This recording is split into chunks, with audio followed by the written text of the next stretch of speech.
Good morning, folks. Tournament Tuesday. We're doing gold best of 7 tournaments today. They're jacked. There. Windows fixed. Hoping for good internet today. Fingers crossed. Last week was a disaster. We're gonna hit gold today. You can build a let's see. So gold best of tournament, best of 7 is what we're gonna look at. Can you build it without buying perfect points? For sure, you can build a good team. It'll take a little bit of time and a little bit of effort, but there you go. And so and we're gonna go ahead and let's dive right in. Actually, let's talk about the decimals real quick. I need the internet, great Scott, because otherwise I can't do my job. I was very upset last week. Who should you DH in gold? That all depends on your team. We'll talk about that a little bit. I do want to point out that we have a shiny new icon this week. The Decimals managed to take home a gold championship last weekend. It was a mess of a playoffs, guys. It was crazy. 5 games, 7 games, 7 games in the playoffs. We played, 19 playoff games. It was 3-2 in the division series, 4-3 in the sub-league series, and 4-3 in the gold level series. I don't have any playoff stats or anything outside of that, but I thought that was pretty cool. Decimals taking home a championship. I am in a really, really tough division this week. We're 15-16 right now. We just had the new sim come down. I expect that to end up, we might win 15 games the rest of this season. It's a tough division. DLL, Lamar Bay. Let's see, we got Big Chocolate in here, and Mahilian of the Silicon Valley Outlaws. The division is just brutal. It's crazy. UDH, Madrigal, and Olu. I think that's fair.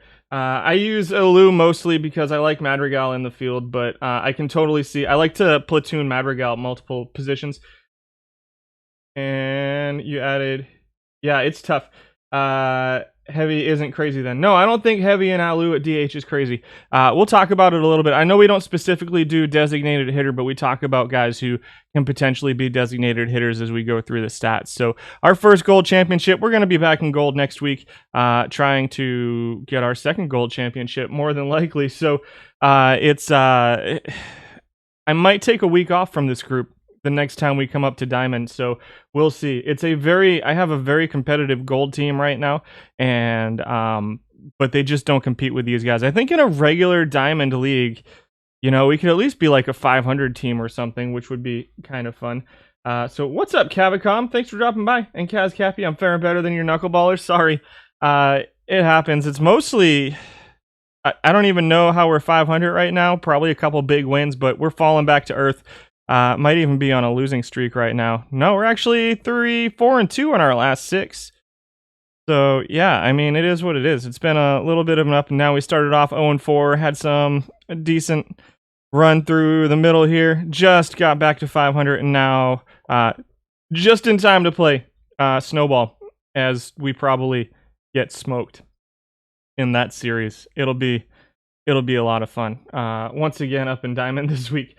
And so, yeah, that's what we're doing. I also discovered RotoWire this week, which was a bad idea for somebody like me. And so all of a sudden it's like 2:30 in the morning, and I've been looking at Major League Baseball prospects for my fantasy team for 6 hours, and that was a bad idea. You're 4th in defensive efficiency and 5th in batting average ball and playing your team. Yeah, that's bad. It's still 6.25. That's a little bit rough.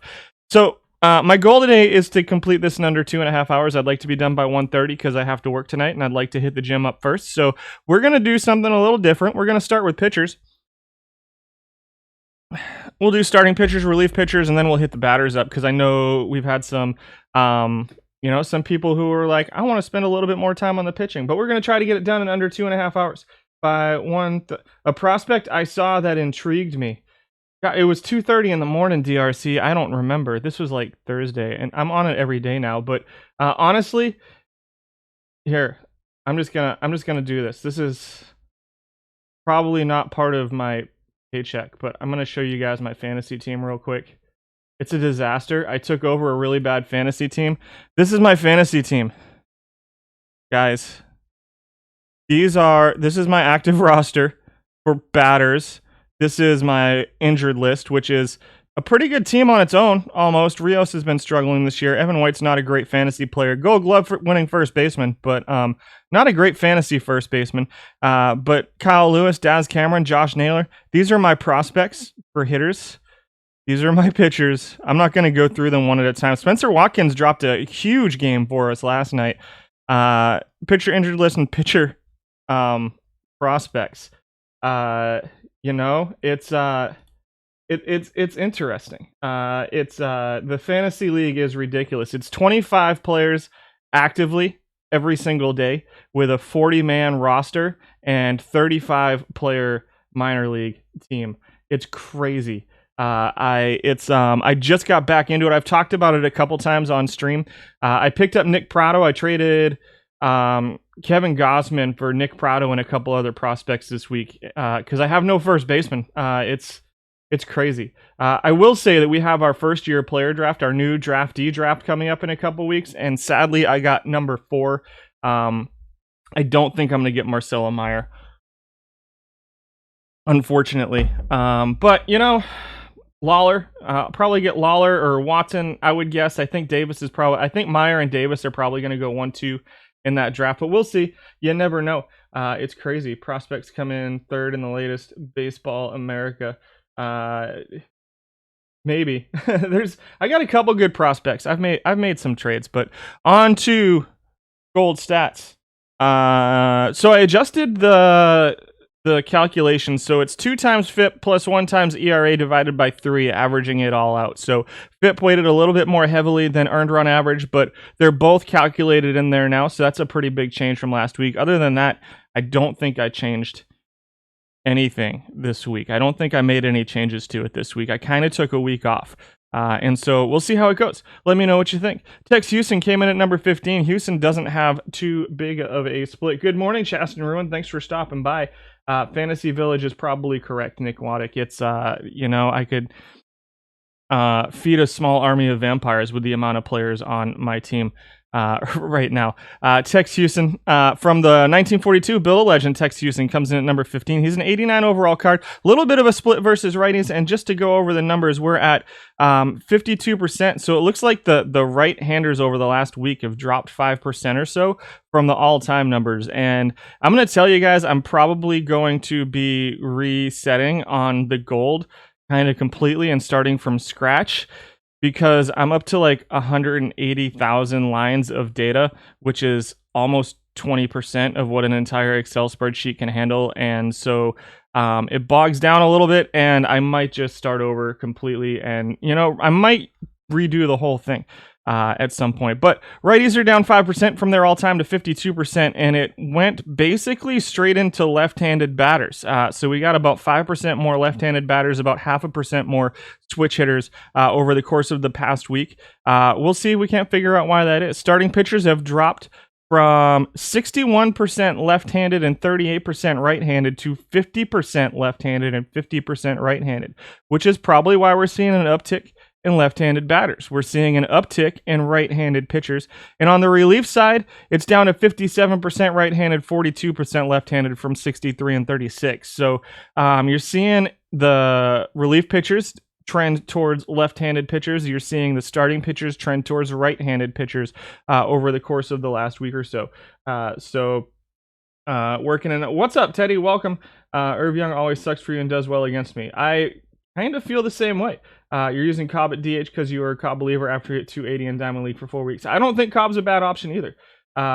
So yeah, Gold. Yes, I agree. Gold was Lefty City, all left-handed pitchers. Now it's 50-50. And so we'll see. Maybe there's some new pitchers in here that showed up that I don't necessarily know about. I didn't see. I know there were some 80 cards that dropped. And then maybe some future legends. I don't know. Let's see. We got special edition Nagel, Build a Legends in here. Leon Cadore is a card that I haven't seen before. Jesse Barnes is a card I haven't seen before either. And so there's a couple guys right off the bat that I'm thinking maybe showed up, might be right-handed pitchers, but I don't know off the top of my head. So we'll see. Barnes with 3,100 innings pitched. He had some before, so that's interesting. We'll see if he shows up on the list. Let's find out. Tex Houston was at number 15, 486 earned run average, 441 FIP for Tex Houston. We had 17 qualifying starting pitchers. So just keep that in mind. There's not a ton of starting pitchers that qualified with at least 4 innings pitched per game. There's only 17, and we're starting at number 15. So let's just do this. 16 was Slim Jones, 17 was Leon Day. And so those 2 Negro League cards that I keep hoping will perform really well just continue to kind of not to. Houston at 16th in ERA, 16th in FIP. Splits a little bit versus righties. So it is what it is. You got, 52% righties now is not as beneficial. At 5 innings pitched per game, 46 ERA, 441 FIP. Home runs, top 10 in home run suppression. But again, out of 17 players, it's about the midpoint there. I think people have kind of figured out who their starting pitchers are at this point. There's 8 guys.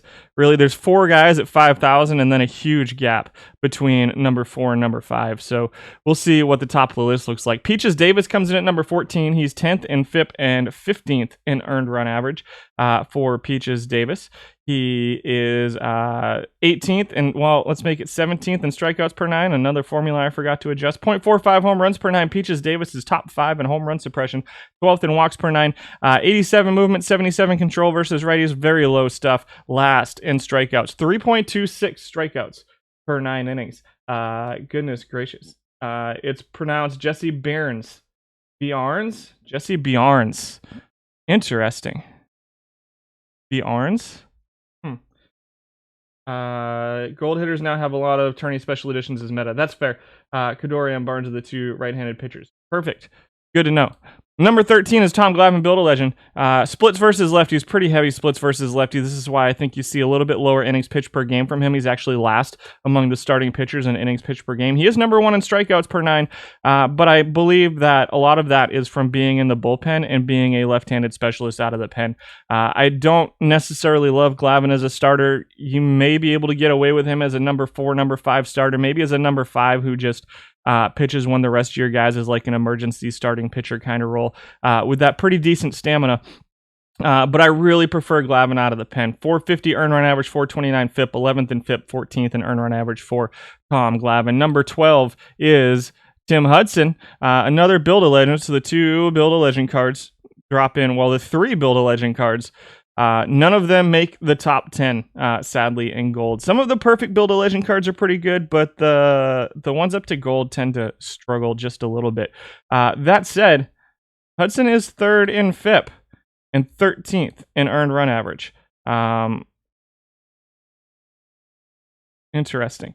4th in FIP all time, 17th in earned run average all time for Tim Hudson. And so the combination puts him at number 12. That ERA is really super low, I guess. 383. Let me check my formula on that real quick because I have a concern that I may have jacked it up.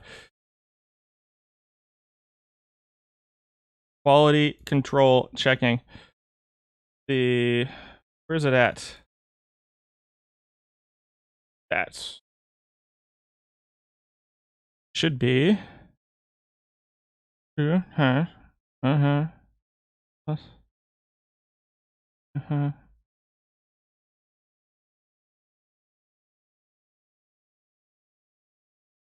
let's see. Should go backwards, right? Yeah. Should be good. Where's he at? Where's he at? Something's not right. This is Z. Something is off right now. So hold on just a second. Let me see if I can't figure this out. Z, A, that's, yep. 12, Z. Sorry, you're seeing me do a little bit of work behind the scenes here. This is who? Hudson, right? 3rd and FIP. 12th overall.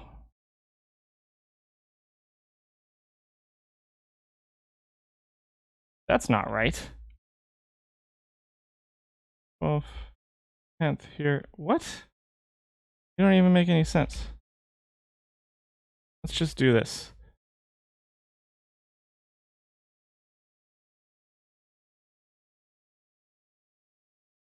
Let's see if that fixes it. That looks better. Let's start over. I'm gonna have to do that. There was an offset issue there that was making an error pop up. So let's do this. Figured it out. 7H1. No, I know what's going on here. No, this should be Y7. What? Hold on.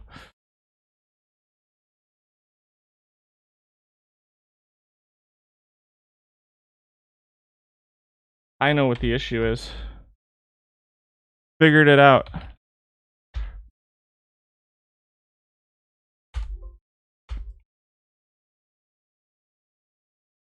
Let's see, rank that average, F7, F to F.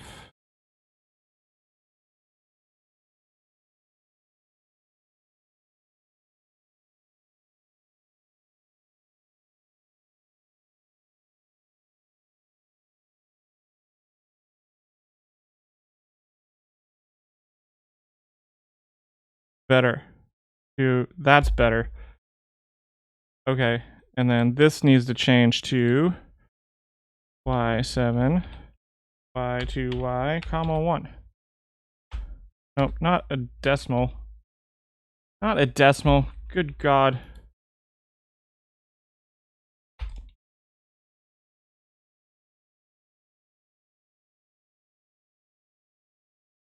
It was 377. That's better. Fixed.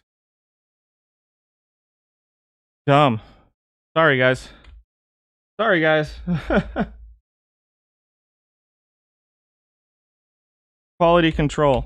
Who needs quality control when you've got live streaming of your formula updates? There we go. So let's start over. 13, 14, 15. Tex Houston at 15. He didn't change. Peaches Davis at 10 and 15. FIP and earn run average did not change. And so, yeah, that was a disaster. Sorry.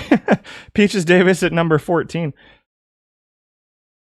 10th in FIP, 455 earner on average. He's number 14. Tom Glavine is number 13. Didn't really change much. 429 FIP, 450 earner on average for Tom Glavine, number 1 in strikeouts. Number 12 now is Jake Peavy, Build a Legend. So another Build a Legend that doesn't quite crack the top 10 anymore. He's 14th in FIP and 10th in earned run average.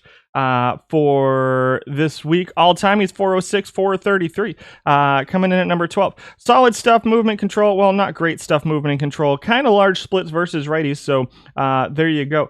Yeah, fixing that on the fly. My bad. My bad, guys. Sorry that you had to watch me play around and do that.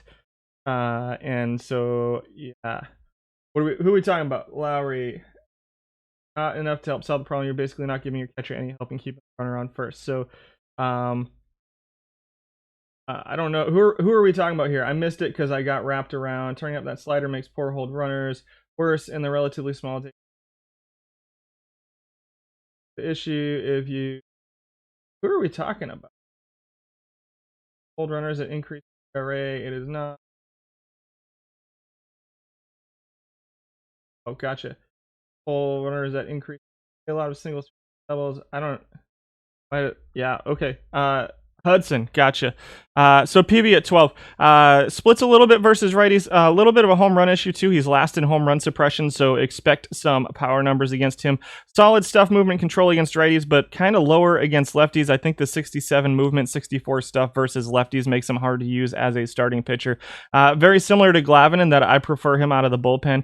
He's 13th out of 17 in innings pitched per game, so it looks like most people, about 50% or so, are using PV out of the bullpen when they use him, but incredibly small sample size of 389, so people just aren't using Jake Peavy right now. Number 11 is Negro League star Ray Brown, also just 330 innings pitched. It is still a 200 inning pitch cutoff. You just put up 4 Keuchels and 2 Jesse Bjarnes, if anyone is interested, right below last 7. Nice. You struggled with those lower level cards for Hudson. Yeah, I haven't had any luck with him. You just pulled a Dandridge. That's huge. That is awesome. Dandridge is a pretty good cold card. Ray Brown at 11. Good stuff. Okay movement. The control's a little bit low for gold level. You can see last in walks per 9 innings, 13th in home run suppression as well, which is dropping him down. He's 12th in FIP at 433, 9th in earned run average at 409 for Ray Brown. Another one of these gold Negro League cards that just, the silver ones kind of outplay their ratings, while the gold ones kind of play right to their ratings, which aren't incredibly great. He comes in at number 11. Number 10 is Irv Young, who's going to be number 3 in home run suppression, 9th in FIP at 4.24, 11th in earned run average, 2,877 innings pitched for Snapshot Irv Young. I think at this point it's a pretty easy card to get, which is why you're seeing it play a lot. I think he's solid as a number 5 reliever. I don't know if you want to build your rotation around him or anything like that. 5 innings pitched per game is okay at gold. You like to see a little bit more out of your gold starting pitchers, just because the relief pitchers in gold aren't quite as, well, I won't say they're not as effective as the starters, but the starters, you got some starters who can be a little bit more effective later into the game here in gold. And especially if you're trying to run a lot of platoons and try to get that 14-man lineup and the 12-man pen. Irv Young and his 5.01 innings pitched per game can hurt your bullpen a little bit if you're running a short 7-man bullpen. So keep that in mind. He is good at home run suppression. He's okay at striking out. The control's middling at best. It's actually pretty bad for gold, and splits slightly versus left-handed batters for Irv Young. He comes in at number 10. Number 9 is Denny Nagel. Special edition Denny Nagel from the Atlanta Braves. 8th in FIP, 12th in earned run average for Nagel. 12th in home run suppression, 9th in strikeouts per 9 innings, and 11th in walks per 9 innings, which all sound really good until you remember that there's only 17 qualifying starting pitchers. So all-time 29 all-time. He's 16th in FIP, 15th in earned run average all-time. Over 21,000 innings pitched for Denny Nagel. He used to be kind of one of the go-tos here in gold because he was super easy to get. It's one of those special edition, the live collection mission cards is Denny Nagel. And so for a time, he was really easy to get. Now, it's probably about time to start moving on from him. He's 8th in FIP, 12th in earned run average for Denny Nagel. Splits a little bit versus lefties in every category. 6 points of stuff, 6 points of movement, and 3 points of control. Again, another guy that may be effective out of the pen, but I don't know. I think you can get more out of your pen by running actual relief pitchers out there for your starting pitchers. Nagel comes in at number 9. Number 8 is Glendon Rush, special edition from the New York Mets. Is this for the All-Star collection? I don't know if I've seen this card before. Only 310 total innings pitched, 217 innings pitched this week. 13th in FIP, so that's not great. 5th in earned run average somehow. Looks like he's a little bit of a home run giver upper. Solid control for Glendon Rush. He's a tournament special edition. Gotcha. 456 strikeouts per 9 innings. I think he's a step down from some of the other tournament special editions. This is not a card I've seen before. The ERA looks good in a really small sample size. 7 innings pitched per game is kind of okay, and maybe if you have him on a little bit of a quicker hook, like a 90 pitch count or something like that, maybe you can even get a little bit better of a FIP out of him. I don't know. It is just an 85 stamina. That's a lot of innings for an 85 stamina, but a solid hold runners for him. Splits are 3 points of movement and 3 points of control, so he can be effective versus lefties and righties. I do think home runs are going to be an issue. The high control is pretty good. You're going to probably want a good defense behind him, though. Not that you don't want a good defense behind other guys, but Nagel has moved to the back of your bullpen so far. Good results. Interesting for Nagel. And so, I don't hate this Glendon Rush card. I don't hate it. I don't know if it's like top 5 material or like, I don't think it's a must-have, but I think it can be at least semi-effective based off of the numbers that I'm seeing. All-time his FIP is 414 and his ERA is 351. But again, that's only 310 innings pitched. So I wouldn't be surprised to see those numbers kind of collapse into each other just a little bit. Obviously he's on a team with a pretty good defense. Definitely better than Rush ever was for the Mets in real life. Fair enough. Number 7 is Jesse Bjarnes. 64 stuff, 66 stuff versus lefties, 64 versus righties, 78 movement, 77 movement versus lefties, and 2 points of control, 83 to 81 versus righties. So, not much of a split. He's actually got a slight reverse split against left-handed pitchers. Solid stamina at 100, 3,100 innings pitched, and 5,100 all-time for him. 405 FIP, 408 earned run average. Both numbers are, consistent with a solid back of the rotation gold starting pitcher for Jesse Bjarnes. Somebody told me in chat it's Bjarnes. I think that's wrong. I just happen to I really think it's Barnes. I'd have to look it up. I don't know if I'm being trolled right now or not. Strikeouts per 9 is 4.58, which is 13. Oh, gotcha. I'll stop doing that then. 4.58 strikeouts per 9. So he doesn't strike many guys out, but he doesn't let up home runs and he doesn't walk guys either. So it's a pretty solid 405 FIP, just outside of the top 5, and a 408 earned run average with 6.24 innings pitched per game, guys. I mean, I definitely think this is a card that can play. It can give you innings. It can pitch relatively well. I don't think this is, again, it's one of those that I don't think is necessarily a must-have for your rotation, but I certainly think that this card can play here in gold. The numbers look good. I like, the ratings. I wish the changeup was just a little bit better, but whatever. The hold runners is good, not great. I would probably set it a little bit lower than like down a little bit on your slider, on your strategy slider, but it's not terrible. Like he's not a guy with like a 35 where you just don't want him to hold runners and you're just going to let stolen bases up all game.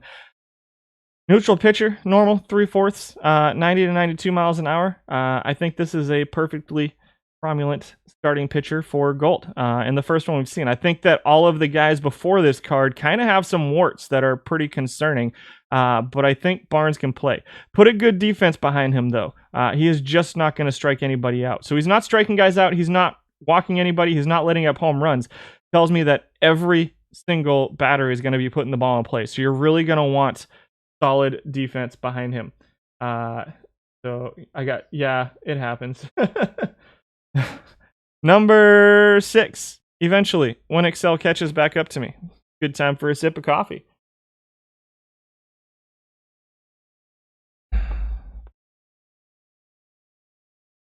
Or 2 sips of coffee. Thank you, Excel. Number 6 is Leon Cadore. Here's your other right-handed pitcher. Oh, Barnes was that one of those right-handed pitchers we talked about. So Leon Cadore, that's how I'm gonna pronounce that. You've got 3 points of stuff versus lefties. So a little bit of a reverse split versus lefties. You got 1 point of movement and 2 points of control versus righties. A 110 stamina as well. Similar looking card to these are like almost the exact same card, except a little bit more stuff. He's a little bit better at a little bit more control for Barnes, a little bit more strikeouts for Cadore, who's top 5. See Adore. Yeah, I could go with either one of those. I'm calling him Italian, which means that E at the end is, I'm looking him up. Let's see if Wikipedia tells me how to say it. It does not. They don't have pronunciation on Wikipedia. That's a little sad. It looks like an Italian name to me. You have 4 Duke Cadores if anyone wants it last 7. That's very nice of you. So good stuff. A little bit more strikeouts. You'll see a little bit more walks. 2.5 walks per 9 innings is still pretty solid. The home runs right now looking like a little bit of an issue. Obviously, well, not quite the same card. They're quite different, actually. More strikeouts here. That's what I get for talking off the cuff. The pitch ratings are similar. A little bit higher changeup rating here. Solid stamina. Hold runners a little bit higher than the Barnes card. I actually like the Barnes card just a little bit better, but I think this card can play too. A 403 earned run average, 406 FIP. All time, it's a 399 and a 383 over 3,700 innings pitched, which puts him pretty highly rated out of the 29 all-time starting pitchers. So does Baseball Reference does it? Let's check.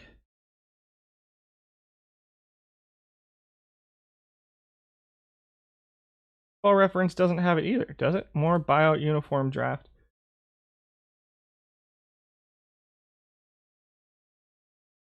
Baseball Reference doesn't have the pronunciation. Stop trolling me today, guys. Yeah, I like Cadore. It's the 1 O, the 1 E, and the 1 A. I'm gonna go with Cadore. until I hear a live pronunciation of it. I like it. Again, I think it's a solid back of the rotation starting pitcher card. A little bit lower on the innings pitched right now at 5.34. With the higher stamina, you'd expect to see a little bit more than that. But I definitely think you can get a little bit more out of him. You got some guys using him as a relief pitcher, but I think this is a solid starting pitcher card too. So, I'm not calling that number. That sounds like not a real number. Pronounced Cador. Continued pitching in the majors until 1924. Huh. Thank you. Cador married Mai Ebbets, daughter of Brooklyn owner Charles Ebbets. Interesting fact. See, this is what happens when I mispronounce names. We get corrections and fun facts. So good on you guys, chat. Thank you for helping us out there. It is Cardor? No.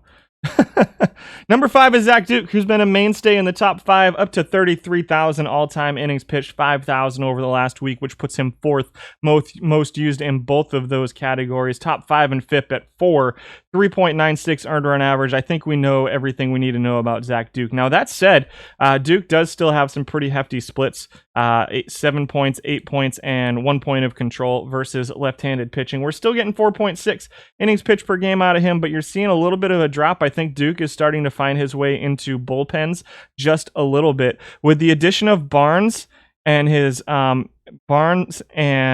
Cador, I think that the stamina for Zach Duke, you might see him a little bit more in the bullpen. It's a little bit lower stamina, a little bit lower hold runners, and a pretty large split, moderately large split, I should say, that I think probably is going to find Duke taking a second seat to the Barnes card, the Cador card, and moving into the bullpen. You're seeing that just a little bit. So a 10% drop in start percentage for Zach Duke as more Cadors and Barneses make their way into bronze. Still top 5, 6th in earned run average. You can see that innings pitched per game, though, dropping just a little bit. So still a useful potential starting pitcher, but I do think that you're going to start seeing Zach Duke in bullpens just a little bit more often. Very good at home run suppression is Zach Duke right now. Number 4 is Tim Hudson's Build-A-Legend. So we saw this one before.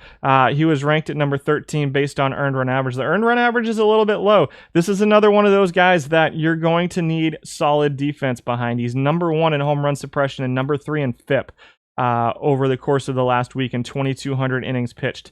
74% start percentage, 5.4 innings pitched per game. You do see a little bit of a split towards righties. And so Hudson, much like the guy we just saw, who I forget, it was Zach Duke, you're starting to see a little bit of a downtick in innings pitched and in start percentage for Hudson over the course of the last week or so. I think those right-handed starting pitchers with a little bit higher stamina and a little bit less of a split are starting to kind of fill in those 4 or 5 starting pitcher slots here in gold. And so Hudson and Duke are starting to find their ways into bullpens where they can be effective, I think.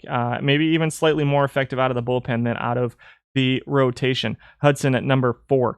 Number 3 is Jared Weaver. A little bit surprised to see him this low. Well, no, I'm not. The Jared Weaver card, remember when it first dropped and I was like, oh, this is a sweet looking card. I got it the day it dropped. And the first couple tournaments I saw out of it, I didn't love it. He was struggling just a little bit. It wasn't great. We played around with sliders just a little bit, and I think at this point, you get your sliders set up well for Jared Weaver, you're going to get a pretty solid tournament out of him more often than not. A 384 FIP, 377 earned run average. I would set him to pitch around. Probably not all the time because his movement and his stuff are okay, but give him some pitch around sliders and he'll pitch pretty well for you. Top 5 in walk suppression, just about top 5 in strikeouts. Home runs are a little bit of an issue for him at 0.65 per 9 innings.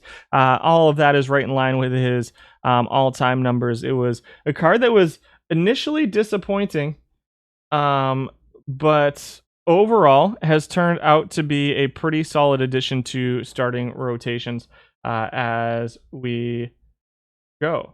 Am I still live? You guys got quiet all of a sudden. Weaver at number 3. Number 2 is Hilton Smith dropping in at number 2. I'm a little bit surprised to see him this high. But 379 FIP, 373 earned run average as well for Hilton Smith. Solid numbers there. Decent stuff. The movement's a little bit low, but he makes do. Very good control. Set him to pitch around. He's not going to walk anybody anyhow. And so...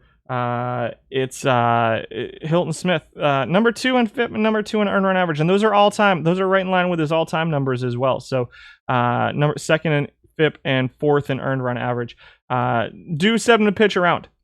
He's not going to strike too many guys out.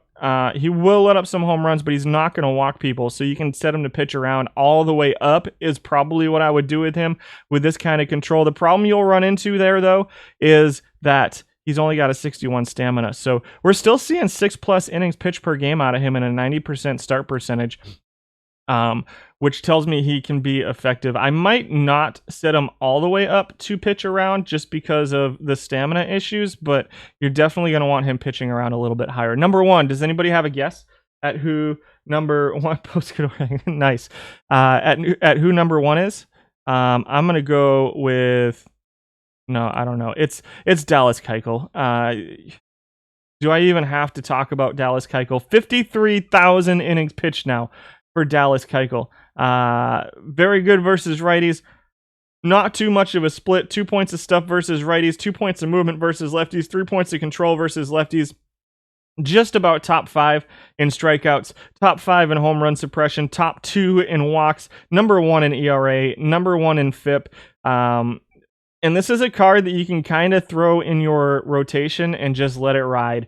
You don't necessarily have to have him pitching around, though I think that he might be just a little bit better. But if you don't set him to pitch around, you're going to get more out of him. You might even be able to coax closer to 7 innings pitched per game out of him. We got Page, guessing Page. Did Daniel Lynch or Asa Lacy qualify at starting pitchers here? I think they're going to be on the relief pitching list. But they did not qualify for the starting pitching list. Let me verify that real quick. We got Leon Day, and yeah, they did not qualify for the starting pitching list. But we'll see if they're on the relief pitching list, and if they're not, then we'll look them up. We'll spend a little bit of time on pitchers before we transition over to the batters. We're already 30 minutes in. I don't think I'm going to make my 2.5 hour cutoff, guys. So Keuchel at number 1. I don't think any of us are surprised about that. Relief pitchers. Al Brazeley comes in at number 15. Yeah, you can see right here, Asa Lacy right here, and Daniel Lynch has transitioned to the bullpen as well. So that's kind of, I think that's where you're seeing this shift, is you've got those kind of higher... oh, I never got rid of the dumb thing up there. I'm sorry. After fixing my formulas... There we go. Now we can see the whole thing. So I think that's kind of where you're seeing this shift, right? You're seeing the left-handed pitcher shift over here. So we'll see what it looks like as we go through. Brazeley takes over at number 15. 14th in FIP, 19th in earned run average. We had 32 relief pitchers who qualified. So I count relief pitchers as anybody with under 4 innings pitched per game. And so you can see there's basically 4 guys who are starting a lot, and then like another 10 starting pitchers that people are using, and then everybody else is kind of filtered over to the relief pitching slot, and you're seeing some stamina, some splits and stuff like that that are forcing that. All-time, Brazeley's 25th in FIP and 54th in earned run average. So those are kind of ugly numbers. 393 FIP for him this week, 386 earned run average puts him at 14th and 19th there. Not even in the top 10 in strikeouts, home runs, or walks, or any real category. I think that Brazeley was one of those guys that got a lot of play early on because, again, he was very easy to get.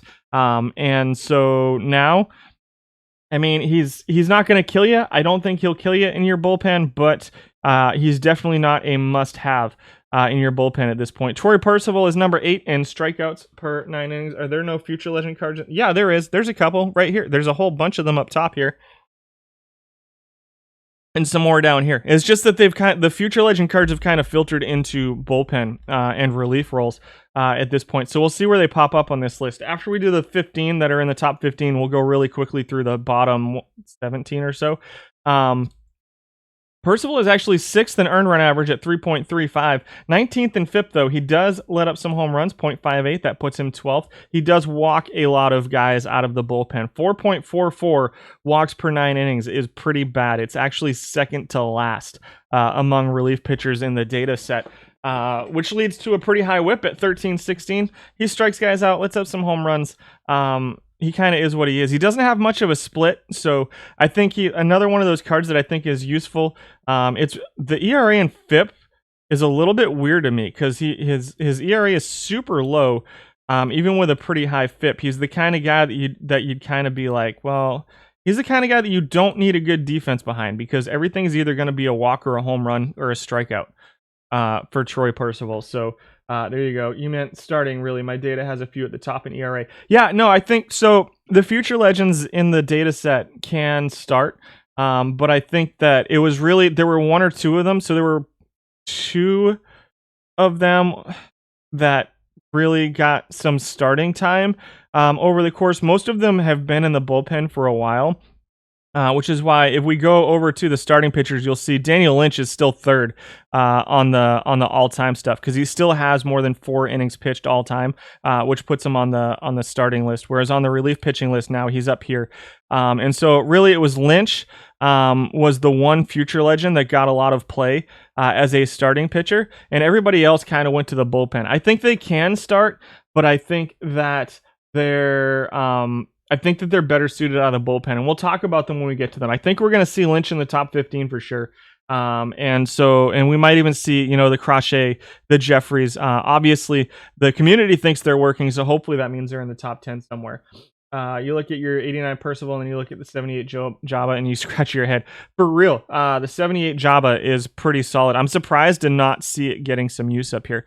But there's Percival, special edition at number 14. Number 13, here's one of those future legends. It's Dalton Jeffries. So one of the issues you run into with the future legends is that their stamina is a little bit low. And they tend to have a little bit of a lower hold runners. Not all of them, so that's not a blanket statement.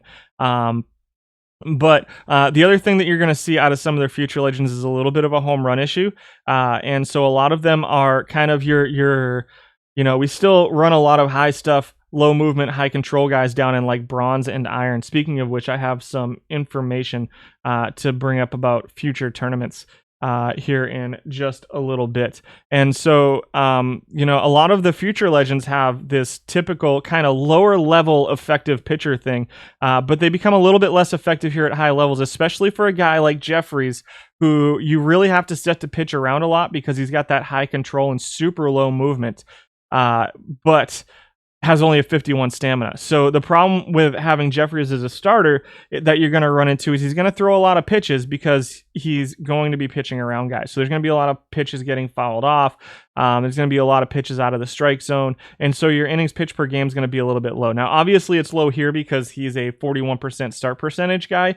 And even still, he's number 1 in walks per 9, but the home runs are an issue for Dalton Jeffries, even with, I'm assuming most people using him are having him pitch around, and even with that, he's at 1.02, one of only 4 guys in the format allowing more than 1 home runs per 9 innings, which to me makes him largely not usable as a starting pitcher. I think he can be effective out of the pen, especially if you can get him to be a right-handed specialist, but again, you can only fit so many specialists on your team. And so Jeffries is a guy who can do that. You've got 10 points of stuff, 7 points of movement, and 6 points of control versus righties. And I think Jeffries can be effective if you set him up in the right way. It's just he's very, very specialized in what he does. And I think you're going to find that outside of Lynch, most of the future legend gold pitchers have warts kind of like that too. Number 12 is one-hit wonder Orber Moreno, who is another guy who probably needs to be a right-handed specialist. You never worry about specialists, which is fair Bailey as well. I think that it's hard to fit them in there. There's a lot of them here in gold that you look at this Moreno card, for instance, and I think it can be effective versus lefties, but obviously it's going to be more effective versus righties. You got 15 points of stuff. You got 7 points of movement. The control's about the same. I would set Moreno to not pitch around, and I think he can be effective versus lefties and righties. He's actually 4th in earned run average, 16th in FIP, though. Number 3 in home run suppression, but the walks are killing him in that FIP number, which is actually about half a point higher. Only 326 innings pitched. People have moved on from Moreno. He just wasn't as effective as I think people initially wanted him to be. The ERA numbers are still good, though. So if you put a solid, again, a guy that if you kind of put a solid defense behind him, he can be effective. But he's got issues as well. The walks are really, really concerning to me for Moreno. It's just too many. Even though the home run suppression is fantastic for Moreno. Yeah, he still looks like he should be pretty good versus lefties, but for whatever reason, that FIP number has been a little bit bad. He's not even in the top 10 anymore. Again, 326 innings pitched.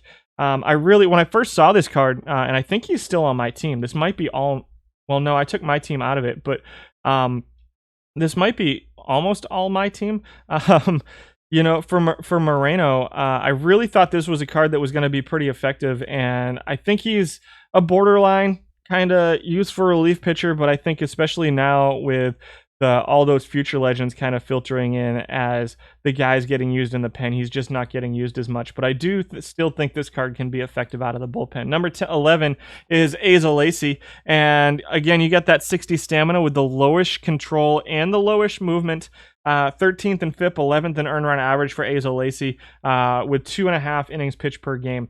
If you stretch him out, those numbers are even going to go down just a little bit. It's the home runs are concerning. The walks, the combination of home runs and walks to me is concerning. I can live with one of them, but having almost 3 walks per 9 innings to go along with 0.7 home runs per 9 innings is a little bit concerning for me for Lacy. And he's not even really a top strikeout guy either. And so I think that he has been relegated to the pen at this point, and with 7 points of stuff, 5 points of movement, and a point of control versus lefties, he's not necessarily specialist type, but I think that especially with the amount of basically 66% right-handed pitchers in the format, I think that a guy like Lacy is going to get hit up more often than not. He's you know, I think he can be useful in the pen, but I think you have to watch out with the way that you're using him out of your bullpen. He's number 11. What's up, Rez? Thanks for stopping by. Yeah, 3 true outcomes for real. Number 10 is Build a Legend Joe Nathan, who, you know, you look at it and you're like, that looks like it should be a pretty solid card, and it's just never really worked out that way. Again, I think it's a borderline top 10 relief pitcher here in gold, a 380 FIP, a 365 earned run average, 9th in FIP, 13th in earned run average, but the underlying peripheral numbers just don't look great to me. 6.5 strikeouts is 16th. Home run suppression is top 10, but barely. 3.5 walks per 9 innings for Joe Nathan. Again, it's a card that at this point is pretty easy to get, which I think is why it's getting into people's bullpens quite a bit. He's actually dropped out of the top 10. He is still in the top 10 all time, but only 1,160 innings pitched this week for him, which is probably 13th, 14th or so. Still okay stuff, good movement, okay control versus righties. Everything's just kind of the control mixed with the home run and the lack of strikeouts concerns me just a little bit for Joe Nathan. He's always kind of he's never really lived up to what we hoped for out of him. 1 inning pitch per game, not getting started at all anymore. What's up, Tim? You dig? You talking about the laugh out loud weird? Yeah. For Joe Nathan. So the reason that I separated these 3 out into a category is that I really, and this is anecdotal, I haven't done any real scientific data on it, but I really feel like the knuckleball, the knuckle curve, and the screwball, for different reasons, all have a pretty big effect on the stuff and the ability of pitchers to pitch, and that's why they kind of got their own category. I could have easily dropped the knuckle curve into the break and the screwball into the breaking pitch as well. So he always plays terrible for you in every format. I haven't found a Joe Nathan card that I can get to pitch right.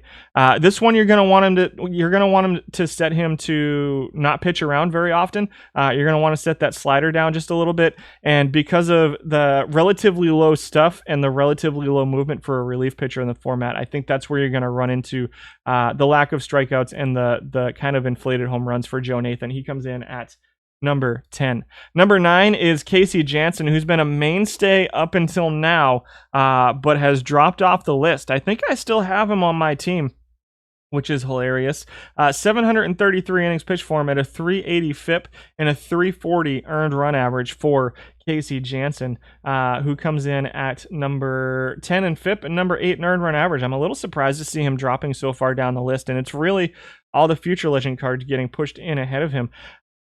Home run suppression is the name of the game for Casey Janssen. It's a .27 home runs per 9 inning, which is second in the entire format. You could play Gold Nathan in bronze and he'd still you did and he does. Yeah. You could play perfect Nathan in iron. Yes. He's like the reverse Chuck Norris, right? Walks are an issue for Casey Janssen and always have been. Strikeouts aren't super high. That it is really home run suppression is the name of the game for Casey Janssen. And so the 380 FIP, the 340 earned run average in a relatively small sample size, but they're kind of right in line with his all-time numbers over 4,800 innings pitched. At 374 and 346. But again, with a little bit of an infusion of left-handed batters, right? We talked about it at the top. We have 5% more left-handed batters. It could be that we might start seeing Casey Janssen drop just a little bit because he does pitch much more effectively versus right-handed batters over the course of time. So I wouldn't be surprised to see these numbers start coming up. But for now, they kind of look okay. They're pretty similar to what they were before, even with the extra left-handed batters. And so I will probably continue to keep him in my bullpen because I have been relatively effective with him. Number 8 is Garrett Crochet, who is your number 1 most used relief pitcher all time. It would be Daniel Lynch, but he is over on the other list for all-time innings pitched. And so Crochet this week is 7th in FIP, 10th in earned run average. Over a 23% start percentage and a 228 innings pitched per game.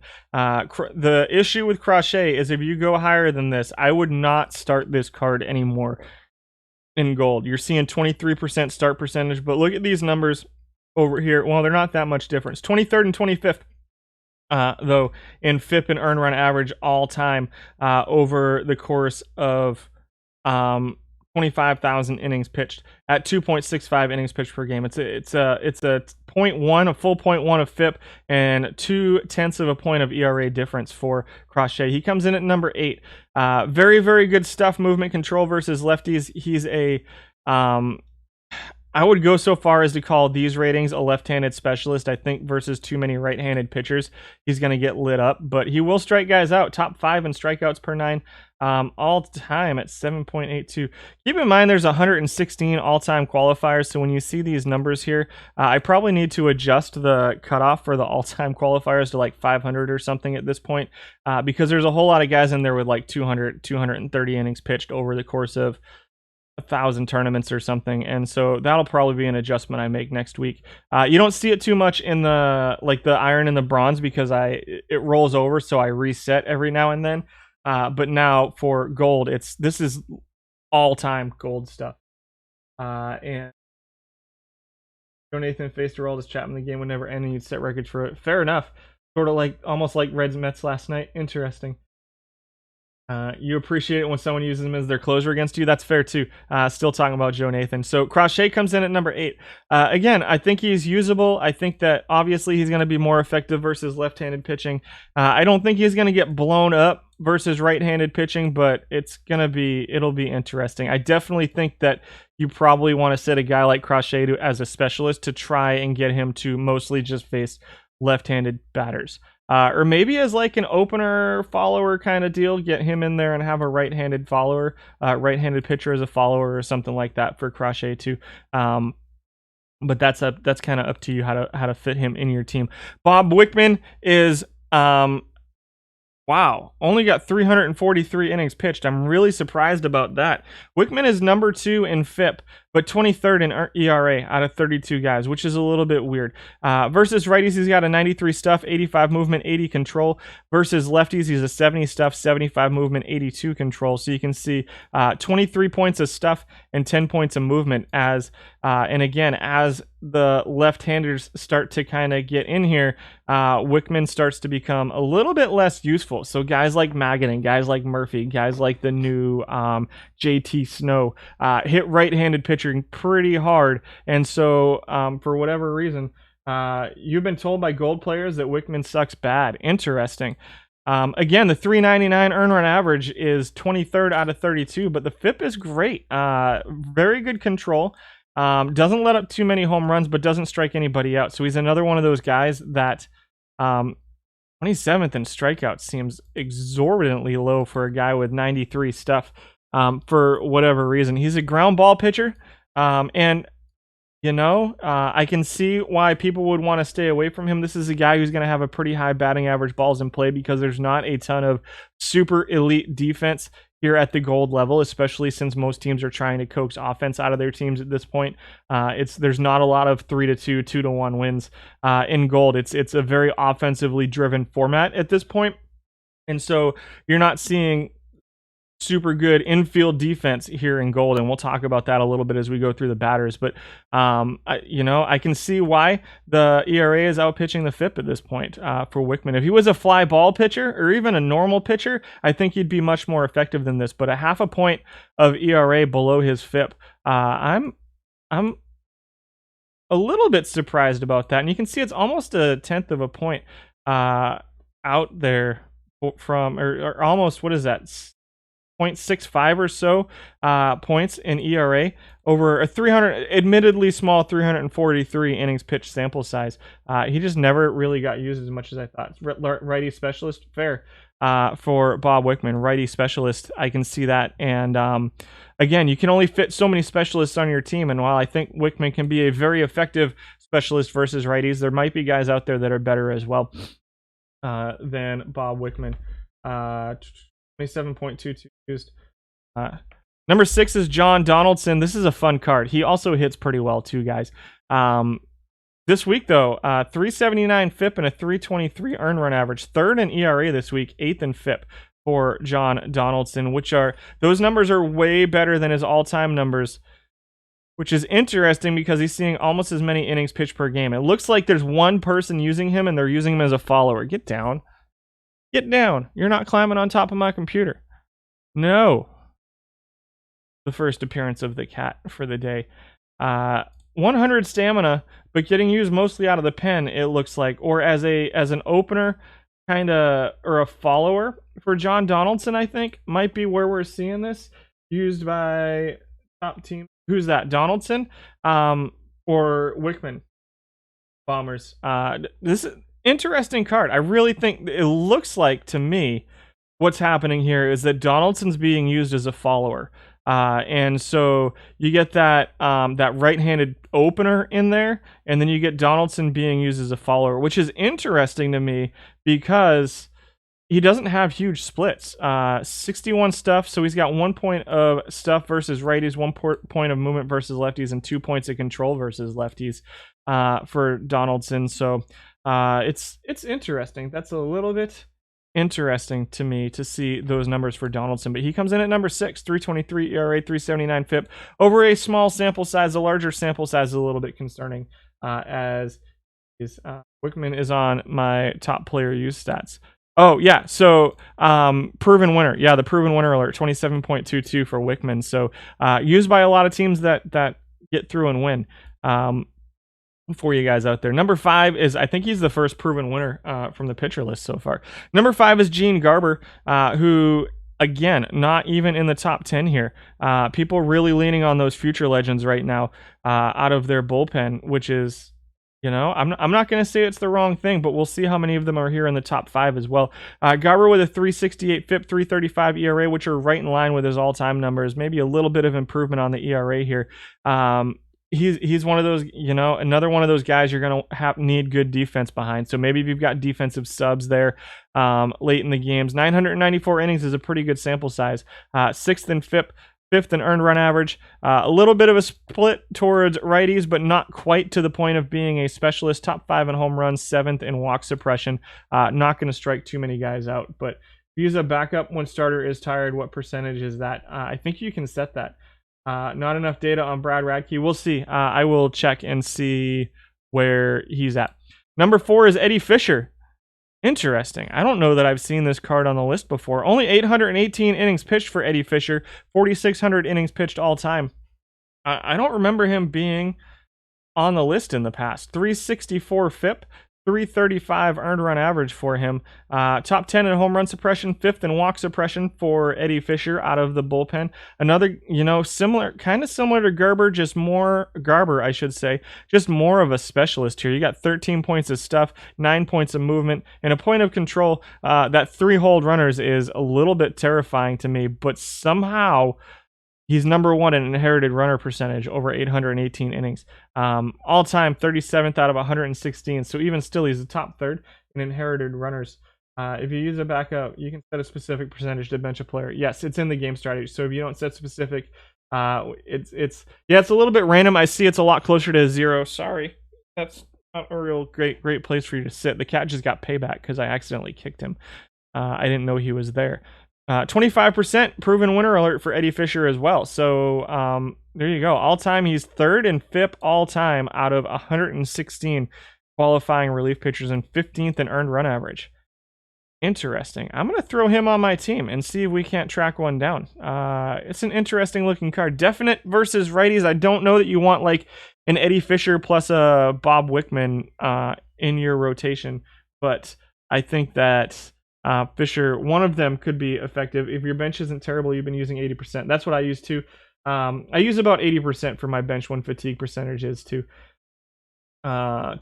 Use 80 something for most positions, but 90 for shortstop, center field, and catcher. And that makes sense too, especially at the high use positions like shortstop, center field, and catcher. It tends to hit like 78 and then drop to 0 the next time after the next game. So give me 1 second. My phone alarm's going off. I gotta go hit it. 1 second.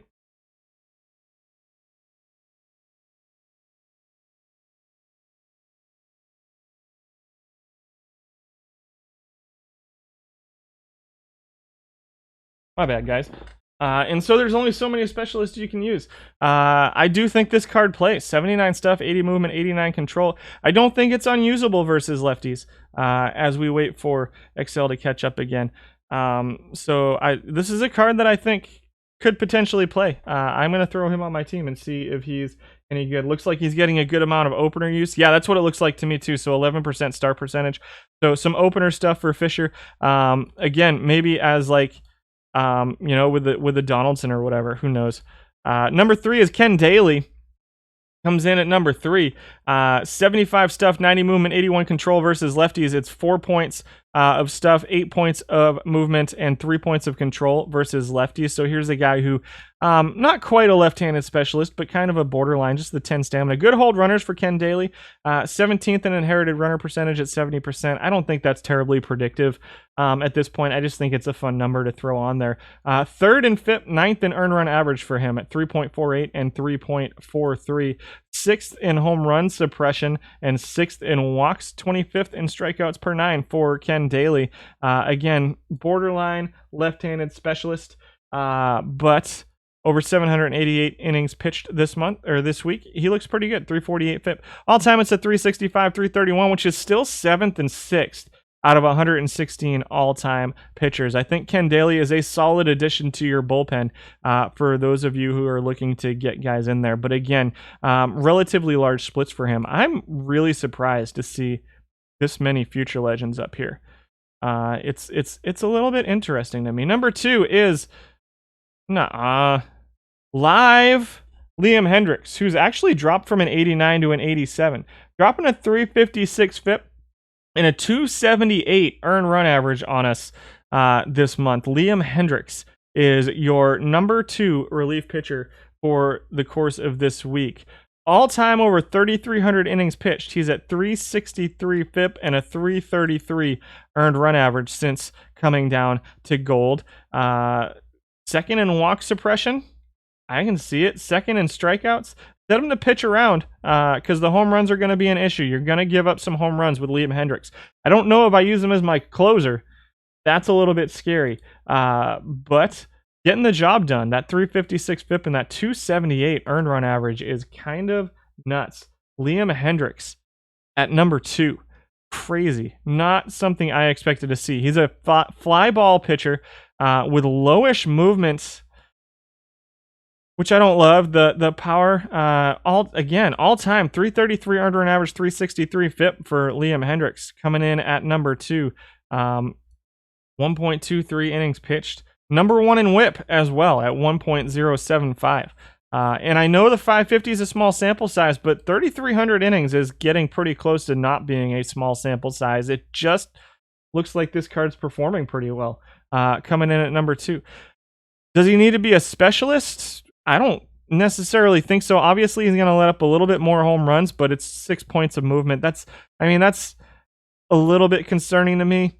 So maybe a right-handed specialist, which again, we've seen no less than 3 or 4 of them on the list, who have all looked pretty effective. But, Hendricks is a guy who somehow, some way is getting it done for teams out there. And at number 1, please, is Rafael Betancourt.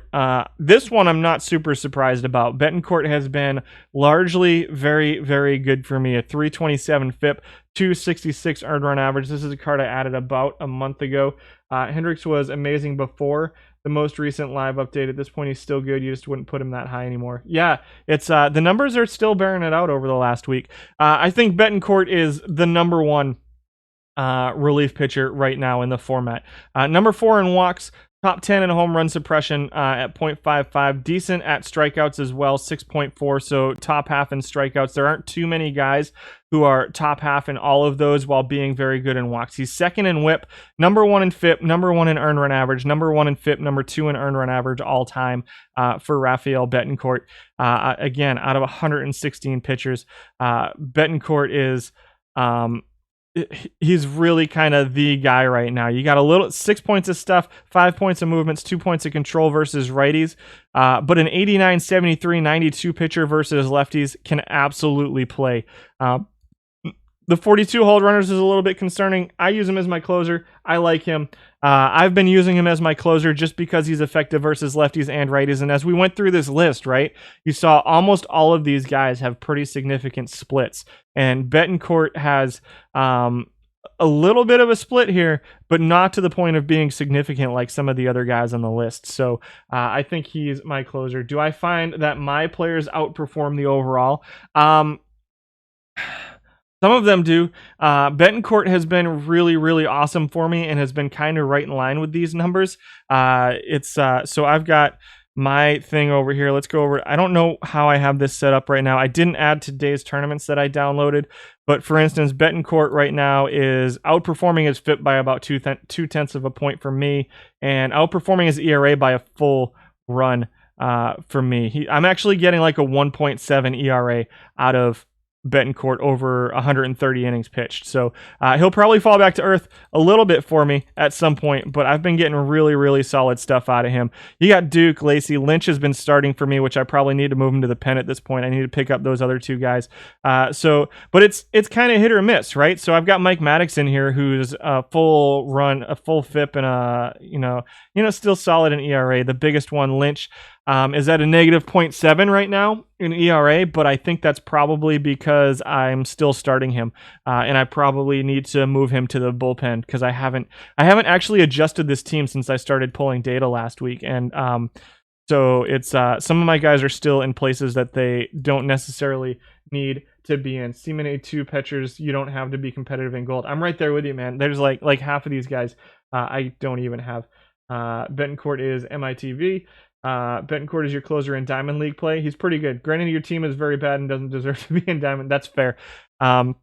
Let's go back really quickly through the other qualifiers, and then I will look up anybody you want me to and see what we have for guys who are like a lower sample size. Maddox is at 16.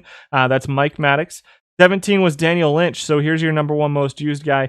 Not seeing numbers over here again because he qualifies as a starting pitcher all time, but over just under 4 innings pitched per game and a 55% start percentage. He's at a 4 FIP and a 3.80 ERA, which, still pretty effective as a starting pitcher for Daniel Lynch at this point. I think both of those numbers would be pretty high on the starting pitcher list. And so if he just had that 0.8 of a point in innings pitched per game that was up a little bit higher, I think you'd still see Daniel Lynch right near or maybe even at the top of that starting pitcher list as well. Does have a little bit of a lower stamina and an okay hold runners, but he's effective versus both lefties and righties for Lynch at number 17. 18 is Davey Garcia, future legend. 19 is Clark Schmidt, future legend. Todd Worrell at number 20. Carl Hubble, special edition Carl Hubble at number 21, 416 FIP, 388 earned run average. Francisco Morales, who got a lot of use early on. People have moved on from him largely because he does have home run and walk issues, which are killing his FIP and his ERA. He's at 22. Edwin Diaz, live Edwin Diaz with his 150 stuff and 78 movement, who dropped from diamond down to gold this month. So a 433 FIP and a 382 earned run average. Not quite getting it done. Very much a right-handed specialist for Edwin Diaz if you have him in your pen. Not outstanding performances from him. 24 is Chris Archer, special edition from the Tampa Bay Rays. I believe this is one of the All-Star cards. Or Tampa Bay. No, he's the Tampa Bay Rays something mission card, I think. Logan Gilbert, future legend at number 25. 26 is Jackson Rutledge, future legend. 27 is Ed Klepfer, who has occasionally found himself a little bit higher on this list. Gets some starts as well, does Klepfer, but a 3 hold runners is a little bit concerning to go along with no strikeouts and a lot of walks. Very good home run suppression from Ed Klepfer, number 1. Number 2 all-time in home run suppression. It's just that everything else is kind of meh. Doc Ellis at 28. Joe Musgrove, live Joe Musgrove at number 29. Ethan Small, future legend at 30. 31 is James Paxton, and 32 is live Nate Eovaldi, who moved up from an 82 to an 88, but still not very good for this gold format. He is your 32nd out of 32 ranked pitchers. Archer is silver now. Was it? Where'd he go? The special? No, this is 85. This is the special edition Archer. Gilbert becoming Gilbert has been really good for the Seattle Mariners in real life. So let's go over to the stats, and I'll get rid of filters, and we can look some guys up for you before I go refresh my coffee and get into the batters for this week. Let's go clear this filter, and we'll clear this filter. All right, so we had some questions. Melanson, non-live Melanson. Let's see if we can find them. Melanson. All-Star Mark Melanson in 78 innings pitched is a 423 earned run average, a 378 FIP, which out of like 800 pitchers at this point has him 14th. Melanson looks pretty good in 78 innings pitched, so too low for me to make a full determination on, but 1.83 walks is pretty solid. 0.57 home runs is probably middle of the pack there. 61% inherited runners is a little bit low, and looks like not getting too much. 0.91 innings pitched per game. Let's see, over 86 games. 1602 whip is a little bit high. The whip's a little bit high, but the home overall he looks kind of okay for him. Brad Radke. Go Radke. Radke, I've got 150 innings, so he just missed the cutoff. 91% start percentage for him with a 287 earned run average and a 407 FIP. So way out pitching his FIP over 150 innings with a 2. That's a really, really solid earned run average. A whip of 102.9, which would be number 1 among starting pitchers. 424 strikeouts per 9, 1.19 walks, and 0.84. So it looks like lower movement guy struggles a little bit with home runs, but doesn't walk anybody. Radke looks interesting to me. It's clearly no. He was with the Red Sox for a while, and I heard Jerry Remy say his name so many times. It's Melanson. I'm not falling for that one, Dark Wainham. That's mean. You guys are being mean. And so yeah, Radke looks like let's check that card out. Let's see if we can find one. Oh no. There we go. I think it's back. It came back. That was scary. I thought we totally lost it. 15 and 18. We are on the losing streak we expected as we go face Snowball. Man, it's 12-13. Let's hop into the tournament, see how the team's doing. We'll see if we can't find a Brad Radke to look at.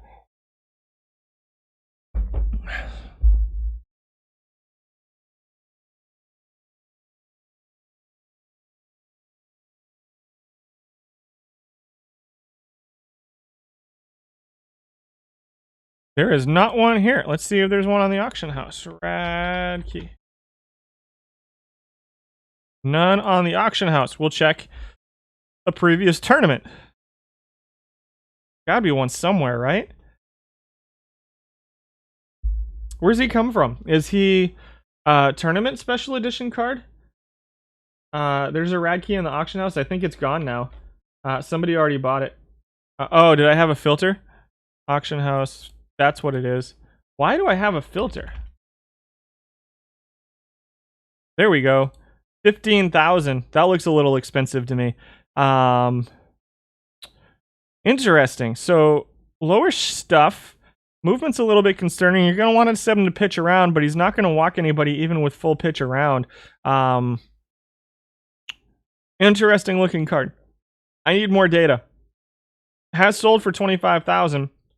So somebody out there likes him quite a bit.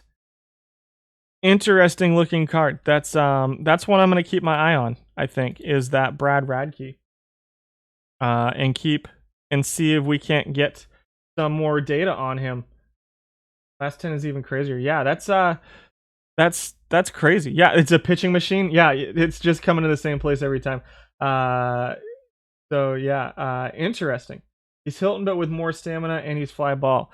Yeah, so the fly ball pitcher with the 62-66 movement, you know, that's not. It's going to be middle of the pack in home runs with really good control. So again, with solid defense behind him, I think this is a card that could pitch. Obviously, I think the team that whatever team I have data using him is playing really, really solid defense because his ERA is way below his FIP. But this is one I'll be keeping my eye on going forward. So there we go. I want to see something real quick. I am in Sporers tonight. There should be a new Iron tournament popping up pretty soon. I was hoping it would be up here by now, but they're supposed to be starting. Let me check my messages. And I'm supposed to bring this up today.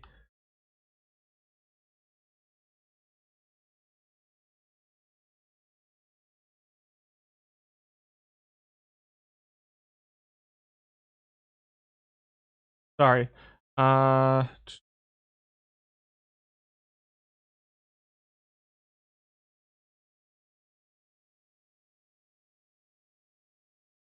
Okay, so should be starting soon. There's a new tournament popping up.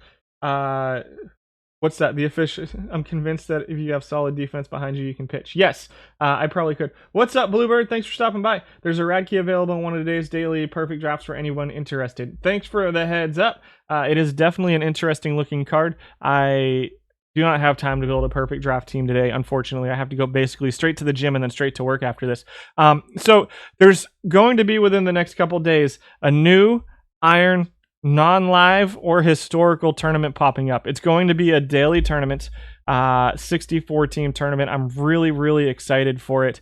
And that's the information I will give you for now until everything gets finalized. The rewards look pretty good based off of what my contacts have for me. So that is, it's going to be daily, 64 teams, Iron historical or non-live. We were leaning historical because there's really not any non-live cards that aren't historical, but we'll see what happens. I'm hoping it'll pop up pretty soon. It's supposed to be kicking off at 12:30 Eastern time, but it hasn't quite made it into the block yet. So we'll keep our eyes out for it. So there is a new tournament coming. What happened to Spore is it turned into a 128 team weekly tournament with a low diamond 1981 cap.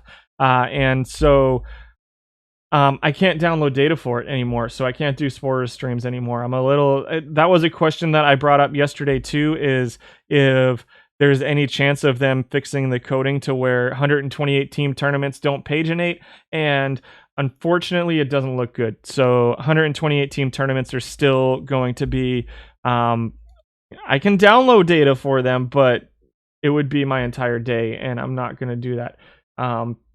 It is now a 120 good rewards. So really solid rewards for that tournament. Let's go to weekly tournaments. Most of the weekly tournaments went to 128 or 256 teams, and so this week it's a Paul Hines, perfect Paul Hines with Bob Friend, Harry Walker, Dwayne Murphy, and Dexter Fowler behind him.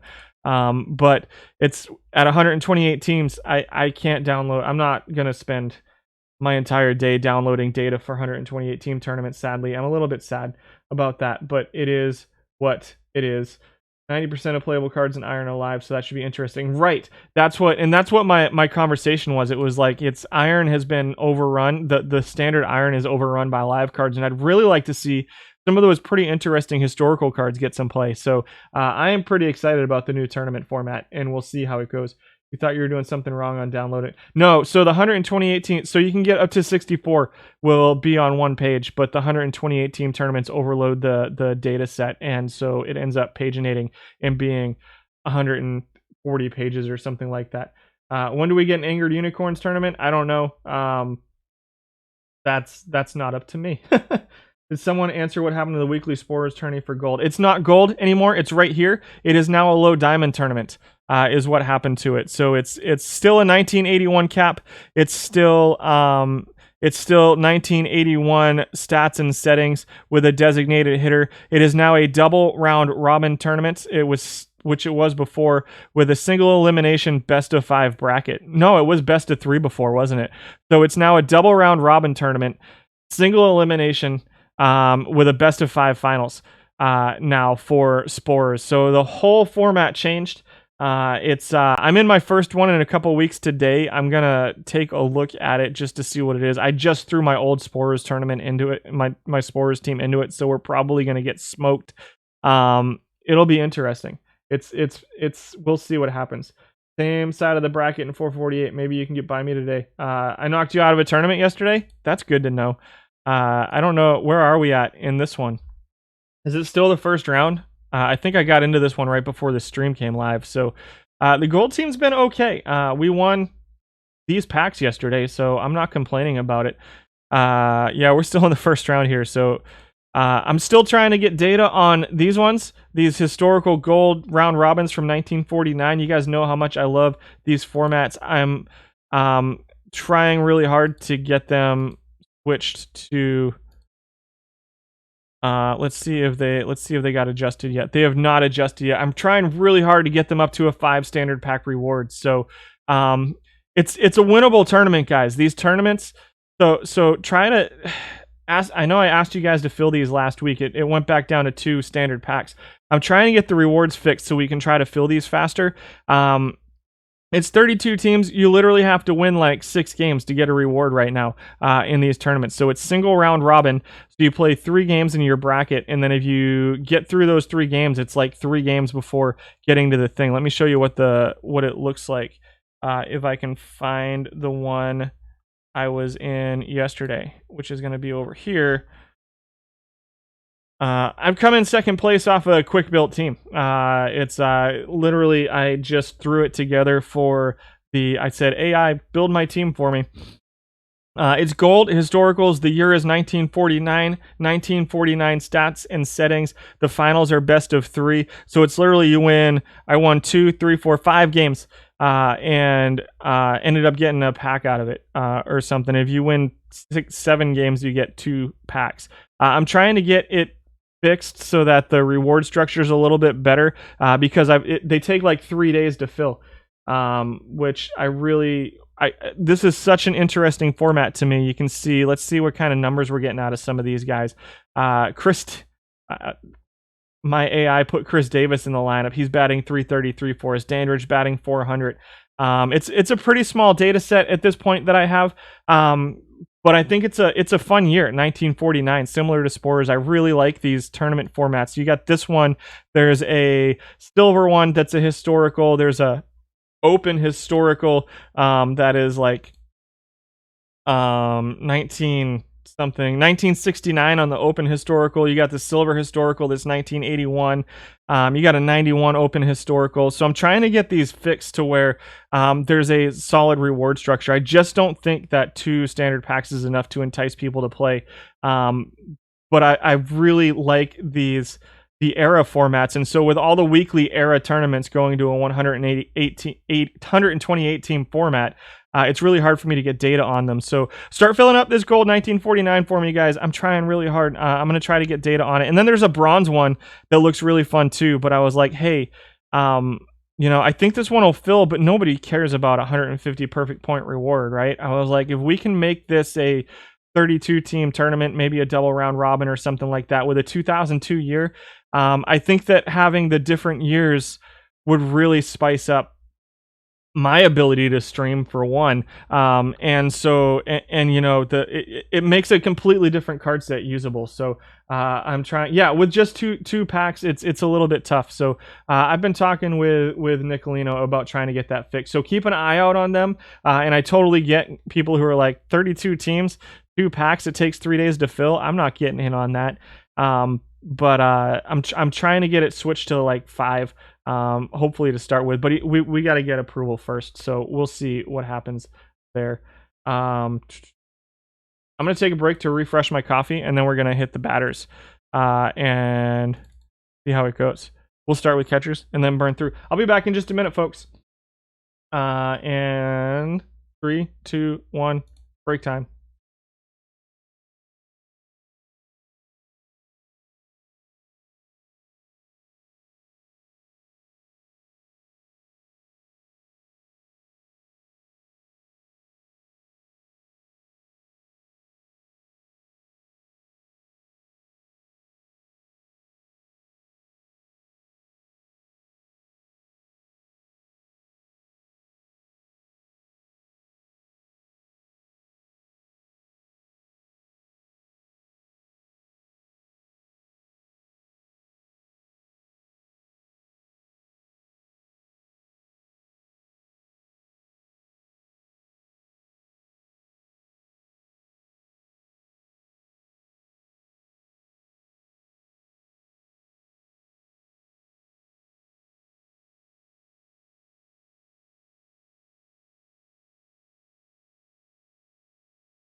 And we're back. Catchers first. Phil Massey has shown up as the eighth most used. 3 and 8. They're not the same number, guys. 8th most used catcher. Knock it off.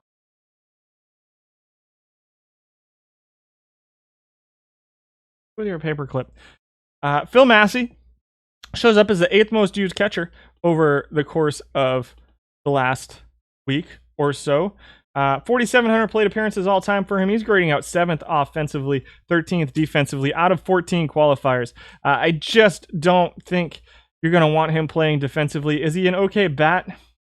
As a catcher, sure, but I don't think he's a DH quality bat. 858 plate appearances tells me that he's not getting used very much, as is probably expected. Pretty heavy lefty splits for Massey at the catcher position. Let's go back through 11, 12, 13, and 14 just to get our eyes on him. Let's see. 14 was Lance Parrish. 13 is Austin Hedges, who still grades out number 1 in gold at this point at catcher defensively. Carson Kelly at number 12 and Bob O'Farrell at number 11. Massey was at 10. 9 is Biz Mackey, dropping all the way down to 9th. What? Mackey is 3rd defensively among catchers. Pretty solid defensive catcher. He is the most used catcher in the format. The phone seems a decent amount behind. Yeah, it happens. It's a Twitch thing. Let's see. Mackey dropping a 235 batting average, 271 on base percentage, 353 slugging. He's 11th offensively. You're killing me. Absolutely killing me. 11 home runs, so sporting a little bit of power, 9th out of 14. Number 2 in steals among catchers, number 6 in stolen base percentage. The nice thing about Mackey is that he can be your backup shortstop, I guess. Decent catcher ability, good catcher arm. I like him as a backup if you're going to use him that way. He is a 26% proven winner. He's just a friend. I like it. And so, speaking of which, I think the singer just passed away recently, didn't he? All time, he's grading out 29th offensively out of 42 all-time qualifying catchers. So the offense just isn't quite up to snuff for Biz Mackey right now. But he is a very good defensive catcher with a little bit of offense, and I can absolutely see why people like using him. 12,000 plate appearances is far and away the most. He also splits a little bit versus righties, so keep that in mind. Perhaps you're just not observant, but Wandy Peralta is the first -20 live card. -20? I don't know what that one is. 20 rated? -27? What? I'm not sure. Number 8 is Buster Posey. Live Buster Posey. For number 8. Lost 20 this season. Oh, I gotcha. I can find that out for you. Well, no, it wouldn't be over. All I have is last month and this month on there right now. Yeah, there's been a couple pitchers who have lost 20 plus. And a couple hitters. There's a couple pretty big drops.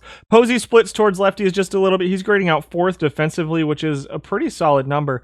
Grading out 9th offensively, so slightly better than Biz offensively, but still not great. 237 average, 294 on base percentage, 343 slugging, 637 OPS. Nothing above 8th.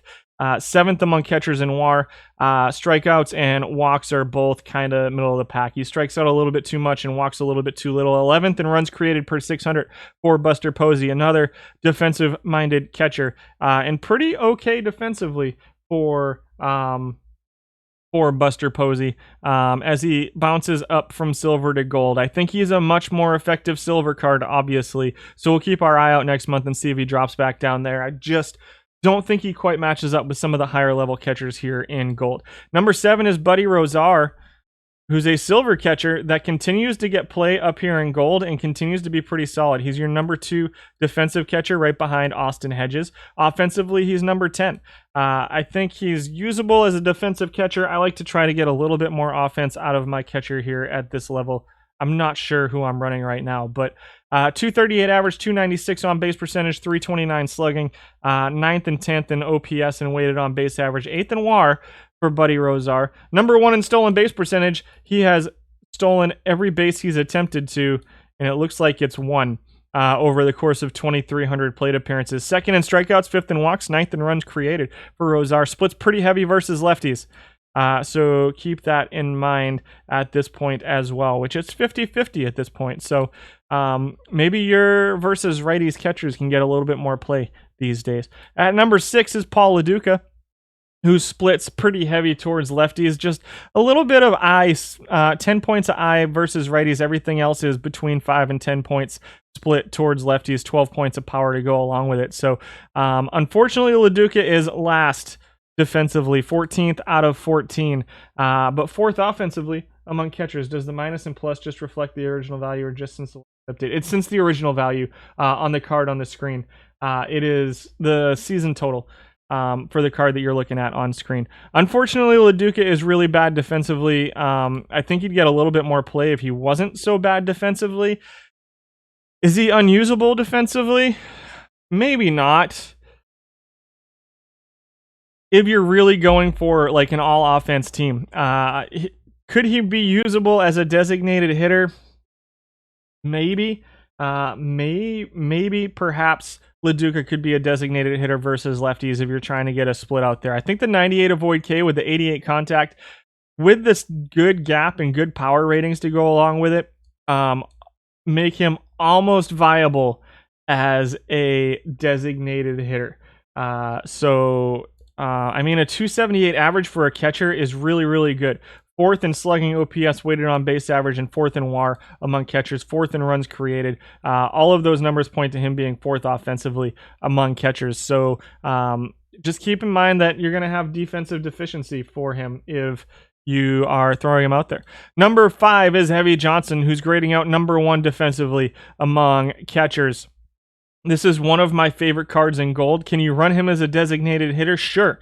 Can you run him as a left fielder? Absolutely. Can you run him as a right fielder? Yes. Are there better defensive players that match up offensively with him at those positions? Probably, which is why I think Heavy Johnson gets some play as a designated hitter. I know we talked about it in chat a little bit earlier. You got some first base going on here. Only 1,700 plate appearances as a catcher. He does grade out 12th defensively. I much prefer him as a first baseman, corner outfielder kind of utility guy, or a starter versus right-handed pitching. He does split a little bit versus righties.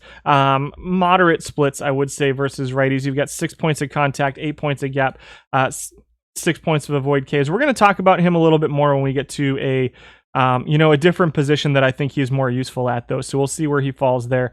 All-Star John Romano comes in at number 4. Only 724 plate appearances. Romano is another one of those guys that's on that third tier defensively as a catcher. 11th out of 14. Giving us the number 2 offensive value out of the catcher position over the course of the last week, which all-time...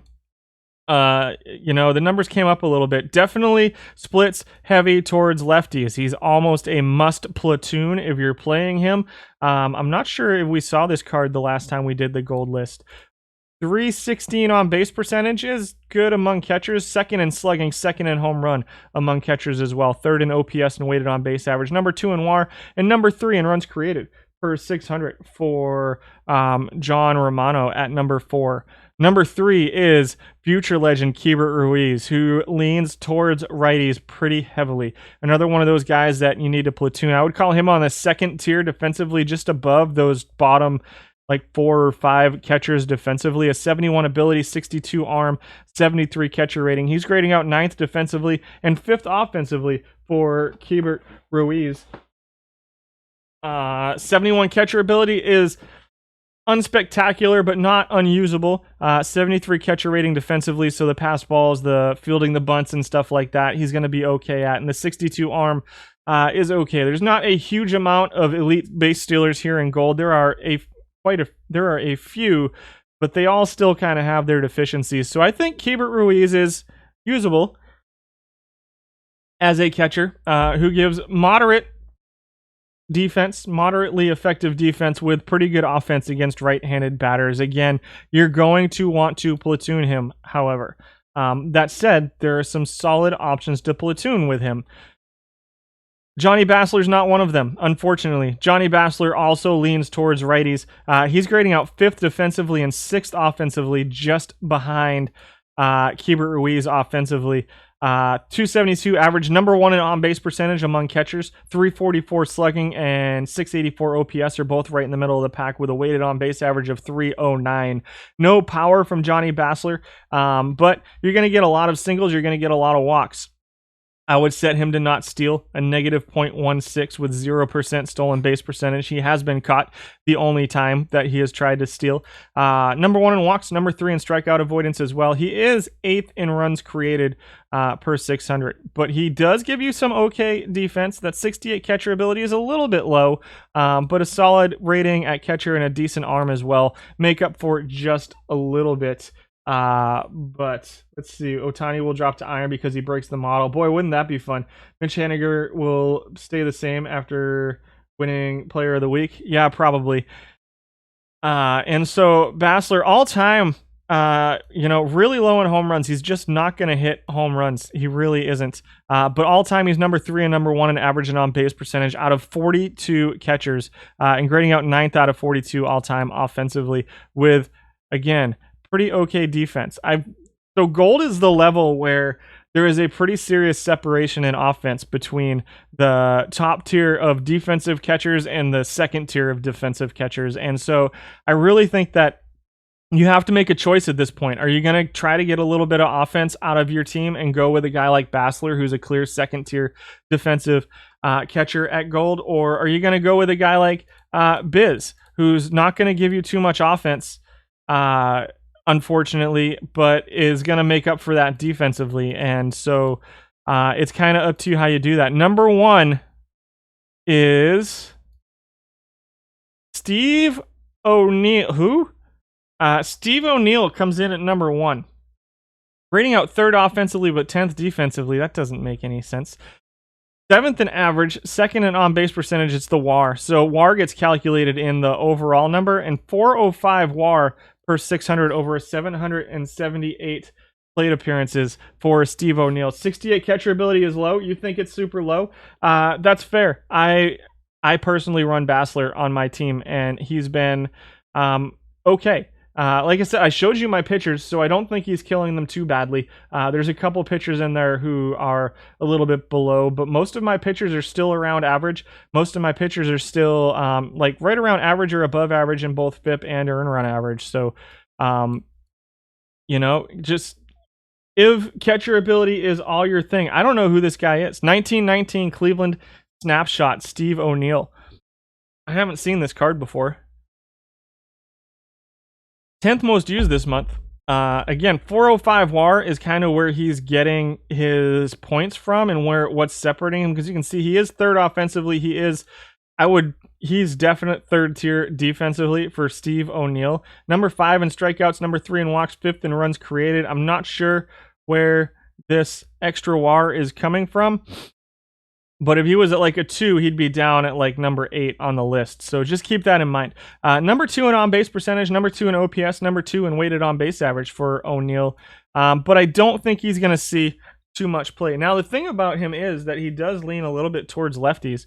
So if you're looking for a platoon option with Ruiz or with Basler, potentially, then he could be that guy. I think Basler honestly looks a little bit better offensively than him, and definitely has defense over Steve O'Neill.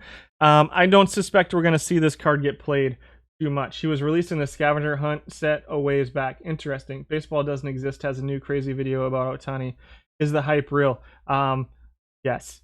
Ohtani is really, really good. So I am currently running a Basler platoon with Biz.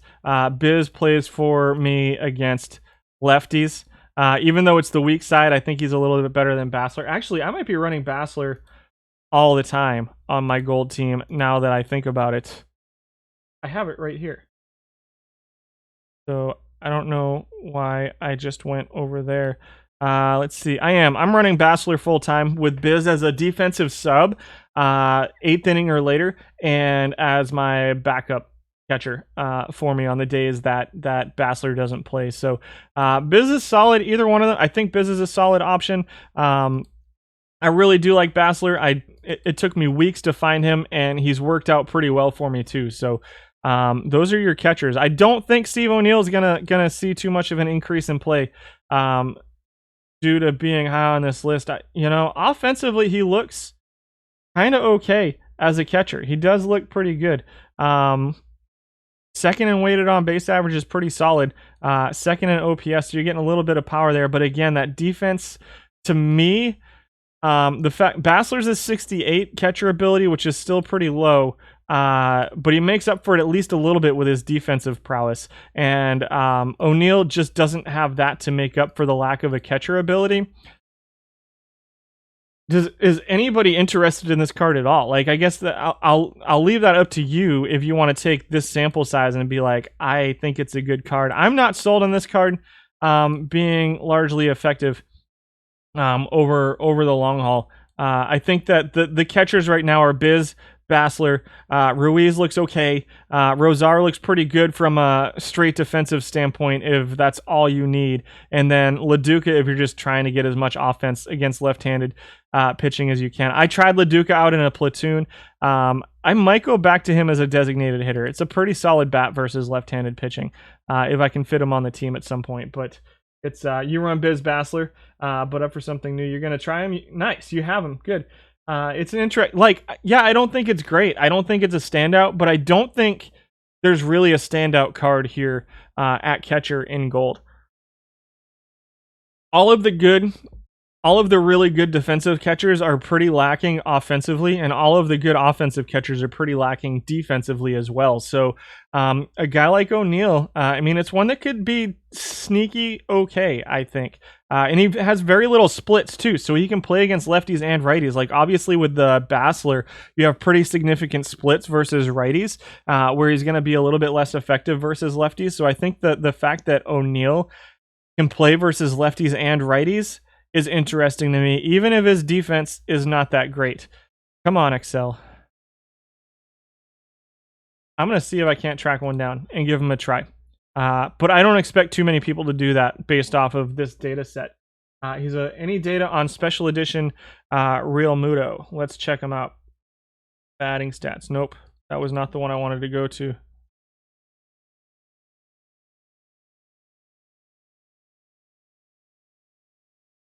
79 plate appearances, 270 batting average, 304 on base percentage, 378 slugging, 682 OPS, 300 weighted on base average, 7.5 home runs, 30 walks, 121 strikeouts, 1.5 WAR per 665 runs created per 600 for Real Muto.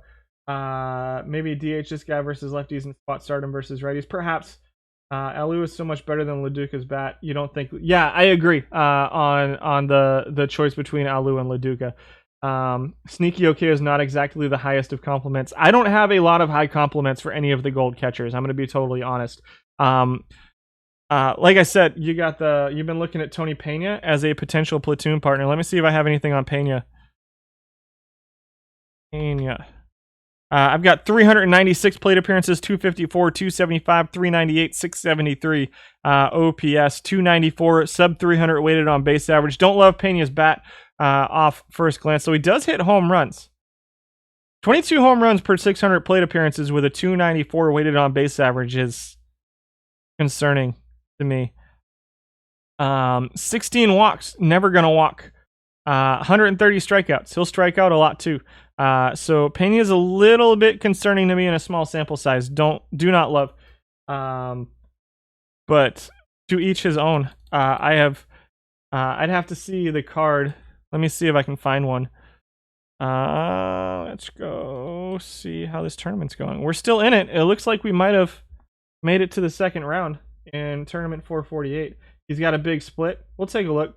O'Neill doesn't have many splits, which makes it easier for him to have pretty good numbers, but harder for him to be the best. Yeah, that's fair too. We did make it to the second round. Congratulations to my team, Tony Pena. 83 rated card ratings. You know, that's not terrible looking versus lefties. Interesting. Defense 67, 66. So right in that. Maybe a platoon partner with Bassler or with Ruiz for sure. If you're, the defense is definitely not awesome looking for Pena, but could be a platoon partner. Maybe. Interesting. Let's see. Good fit for, yeah, I agree. Good fit for Ruiz Bassler type. Perhaps catcher is the best position to platoon if you can find the right mix. I agree, Rez.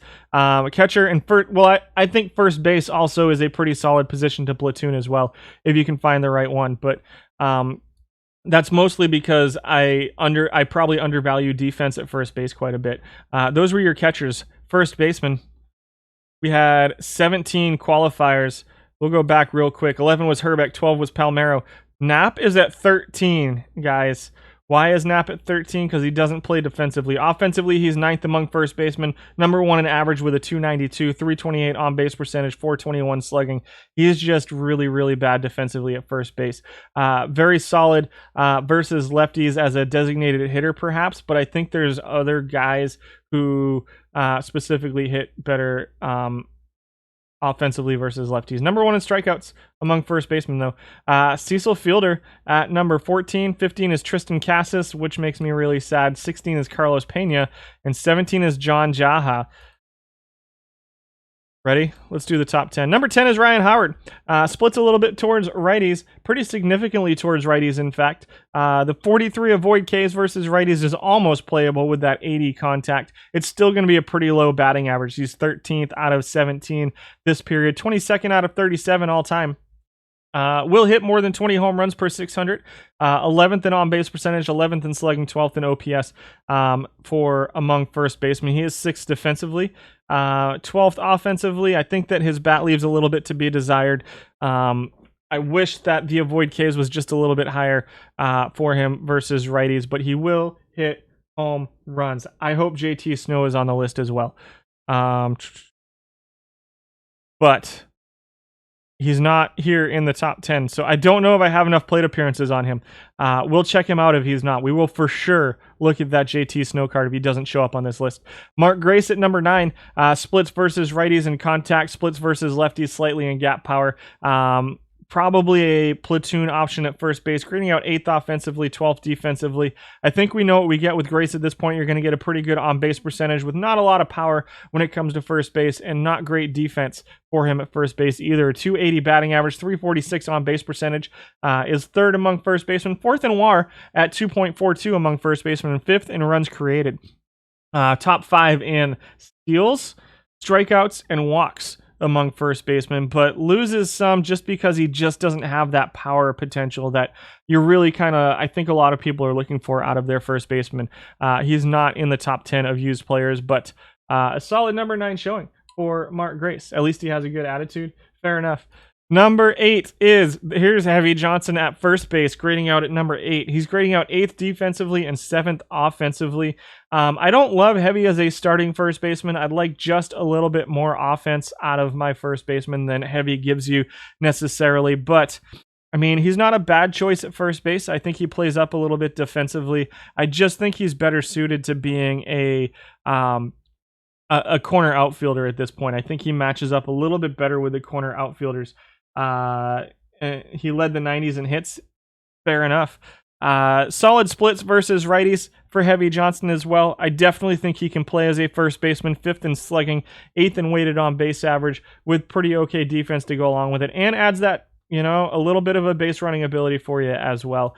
Will not walk very much, just 25 walks per 600 for Heavy Johnson. He comes in at number 8. Number 7 is Bobby Bonilla, who just got paid a couple weeks ago.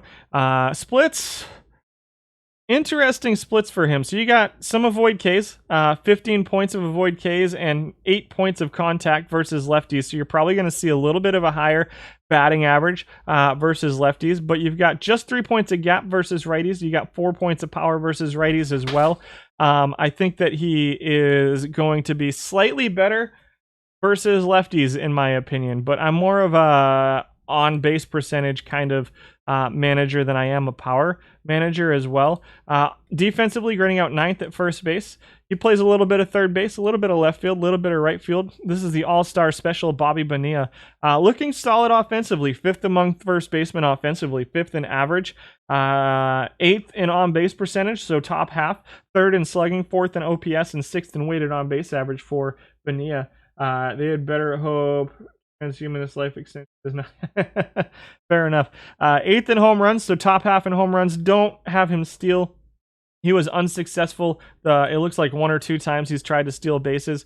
And is right in the middle of the pack in strikeouts while not walking very much for Bonilla. He's 6th in runs created among your first basemen over the last week or so. Getting a little bit of play, but it looks like he's probably getting left as a third baseman. So we'll see how he stacks up over there.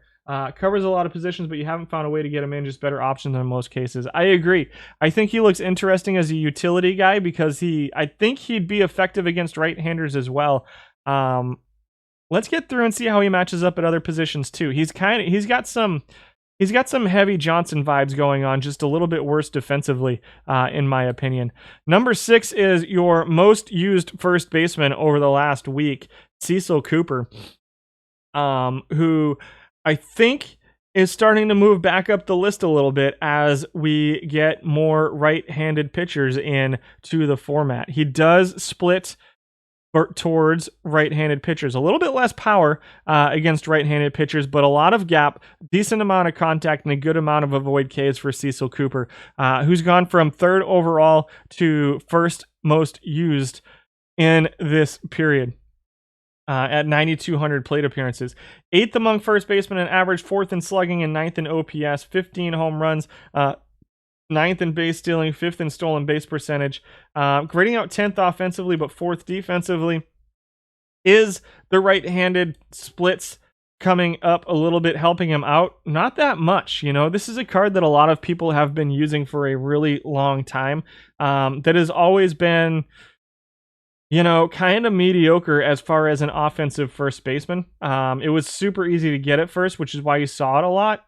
I'm a little surprised to see it getting used more than all of the other cards. That said, some of the higher rated first base cards here in gold are a little bit more difficult to get. Have fun, Teddy. We'll see you next week.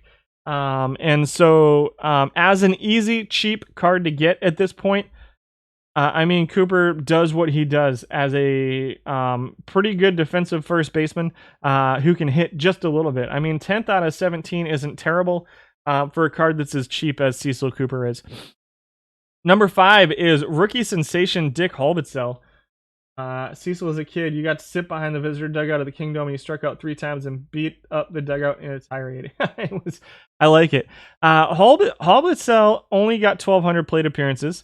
He is a newer card, grading out number 1 offensively at first base, grading out number bad defensively, 14th out of 17 defensively. But let's look into him a little bit. Splits versus righties, 65 avoid K versus 60, 58 I versus 49, 79 versus 67 power, 78 versus 66 gap, and 12 points of contact, 89 versus 77. And with us being at 50%, you can run that platoon and he'll get some play. Also runs a little bit, 81 speed, 93 steal. The base running at 71 is a little bit concerning to me, but I think it's okay. 33 steals per 600. I wonder if all 1,200 of these plate appearances are nameless poets.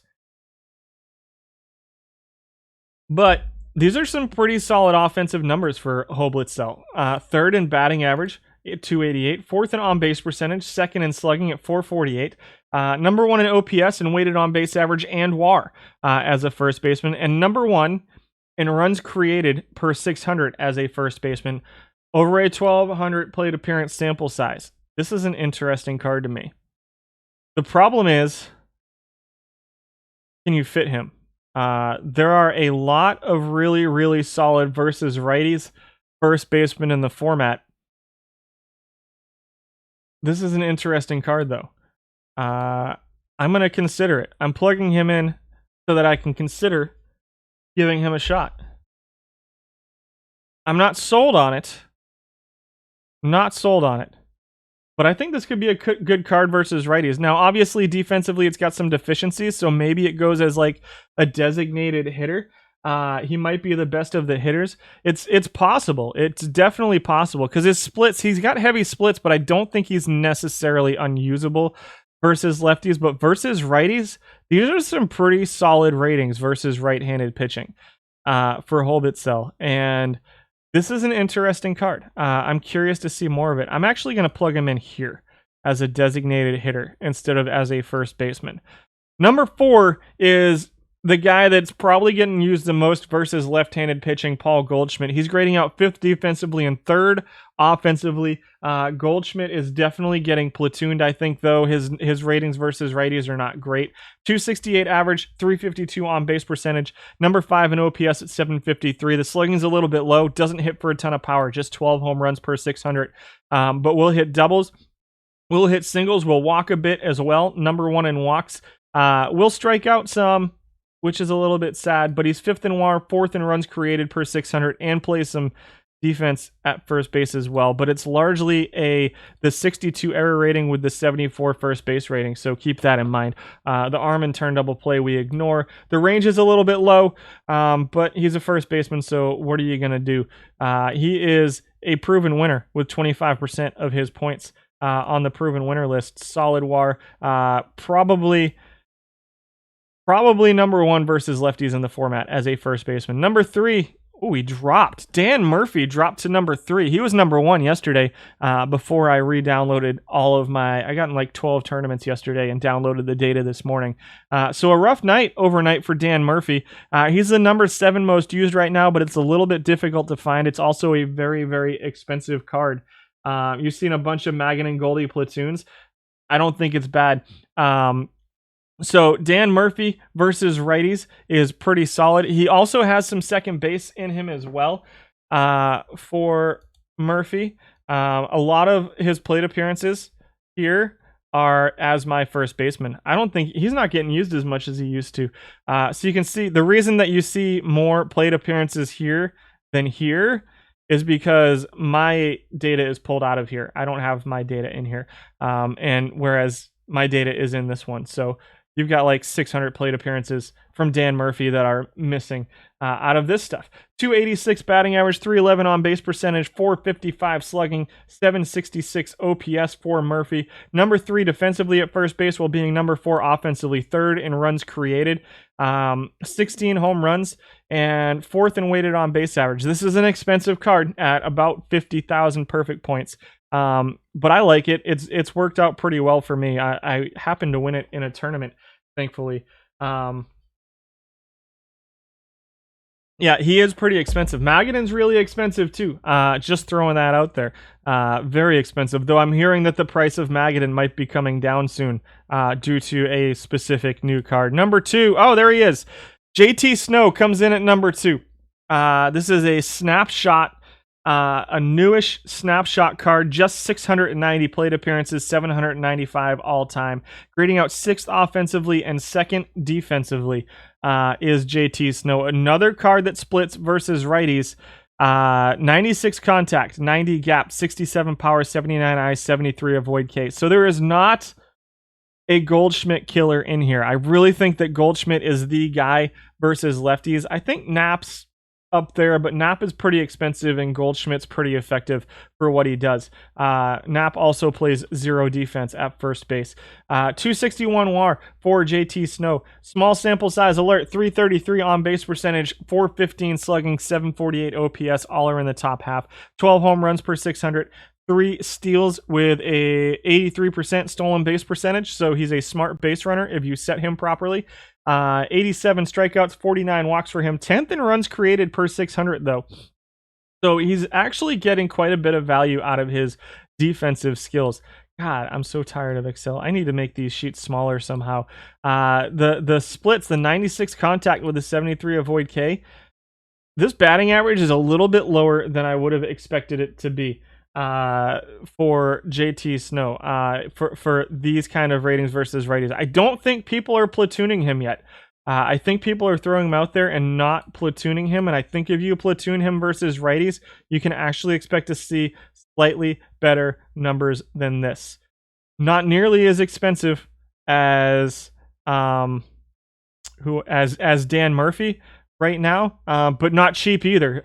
He was going for 30 yesterday, I think. I almost bought one, but I've been really happy with Dan Murphy at first base. So I wasn't quite ready to drop all of the perfect points I have right now on a single card.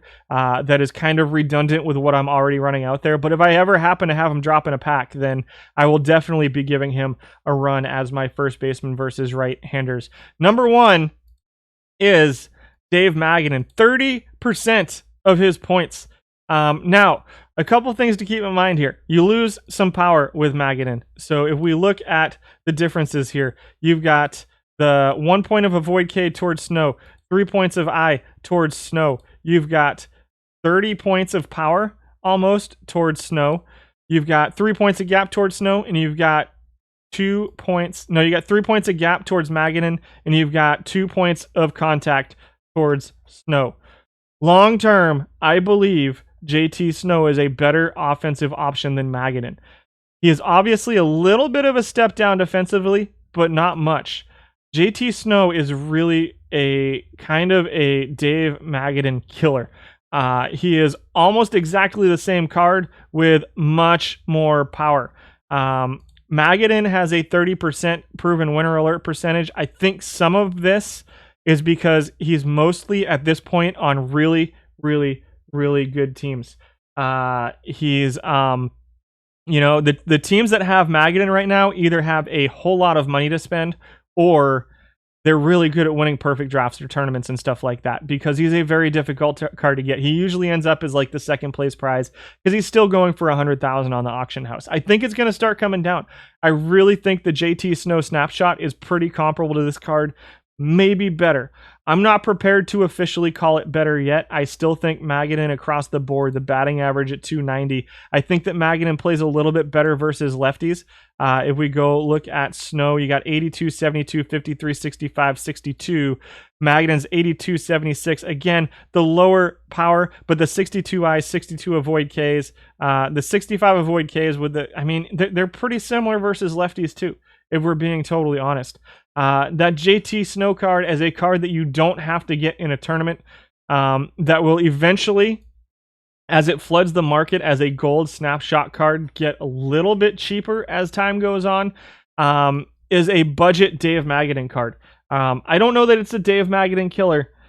They're pretty close. Snow's last 10 yesterday was 30.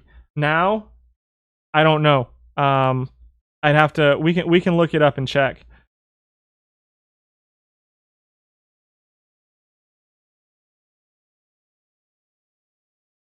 It's probably going to go up. He's not even on the auction house right now, so it's not a cheap card for sure, but it's probably going to get a little bit more expensive here because it's a Magadan killer, guys. It's so similar in every rating except for the power. I think that you get this one. The numbers, like I said, the average looks a little bit low here. Everything looks a little bit low. I just don't think he's getting platooned yet. It does need to be platooned with Goldschmidt or with Knapp if you're willing to run the Knapp at defensively at first base. So that's it's such a good card. This is a really, really solid card. The Magadan's great too. Either one is awesome. I like Murphy as well. I think Murphy's a pretty solid option versus right-handed pitching as well. And so you have three really solid options versus righties, and then a super cheap, super easy to get build a legend at this point in Paul Goldschmidt versus lefties, which I think is a pretty solid option there as well. So those are your first basemen. I talked him up. There's only 297. Gotcha. Second baseman. We only had 8 qualifiers. I think there's a pretty good reason for that. There's 2 that are clearly above everybody else. Cutshaw's number 7 offensively, number 6 defensively. Just doesn't match up defensively. Does run 35 steals per 600. 83 stolen base percentage. Only plays second base. And there are cards that play second base better and are better offensively than George Cutshaw. We're going to burn through the second baseman just a little bit quickly because I think there's 2 pretty clear options here that kind of set themselves apart from everybody else still. There hasn't been too much of a change. Kyron Paris is a solid defensive option at second base, but a pretty bad offensive option. He's 8th out of 8 offensively and 7th and 8th in most of the categories except for strikeouts and on-base percentage, where he's still sub 300 at 6th among second basemen for future legend Kyron Paris. Only 600 plate appearances for him over the course of the last week. Ryan Sandberg comes in at number 6. He's 7th defensively, 4th offensively for Ryan Sandberg. 4th in on-base percentage, 4th in slugging, 4th in OPS, 4th in weighted on-base average, and isn't good enough defensively. Is pretty bad defensively, making up for that. Number 1 in home runs. So if all you want is home runs against right-handed pitching out of your second baseman, I don't know anybody who that's all they care about out of their second baseman, but that's what he provides. I think that there's other Sandbergs. The silver one, for instance, performs better at its level than this gold one. I just don't think this gold Ryan Sandberg plays at second base. Adam Kennedy has a pretty solid batting average and plays some defense at second base. He's it's a super cheap option. It's very easy to get at this point. He's your Anaheim Angels live collection card, and is pretty easy to get at this point. Splits pretty heavy towards righties, unfortunately, or fortunately, if that's what you're looking for. Has a little bit of base running ability as well. He comes in at number 5, second defensively among second basemen. Number 4 is Danny Murphy, not to be confused with Dan Murphy, who does have second base ratings, but doesn't get played as a second baseman very often. And so Danny Murphy coming in at number 4. He's 8th defensively. It's pretty bad. He can turn double plays though, but a 52 range with a 33 arm and a 60 error rating just does not match up among some of the other defensive second basemen. Number 2 base runner among second basemen. 3rd offensively, but a lot of that is due to his base running ability. He does have some power. You know, if this guy played any defense, this would be a pretty interesting offensive card to me. A little bit of power, a little bit of speed, decent on-base percentage, decent batting average for Danny Murphy. Only 1,000 plate appearances. I think this was one of the ones that dropped last month as well. Number 1 in slugging. I wish it played defense at all. This is a usable offensive second baseman. To me, but I think that the defense drags him down just a little bit over some of the guys that are up at the top. Number 3 is future legend Nick Gonzalez, who is grading out 5th defensively and actually grading out 2nd offensively right now for this 89 rated future legend Nick Gonzalez. This is the one you have to complete Pittsburgh for. I think you actually have to complete the 2 other Pittsburgh cards for this one. Although, no, probably not, because he's got 13,000 plate appearances, so he's been around for a while. 264 average, 328 on base percentage, 420 slugging, 748 OPS, 330 weighted on base average, and number 2 in WAR at 290. Number 2 in runs created as well. For a guy who only plays second base, splits a little bit versus lefties, but not quite to the point that some of the other guys do. I think he can play versus righties, but I really think that if you're looking for a guy versus righties, Murphy looks a little bit better to me.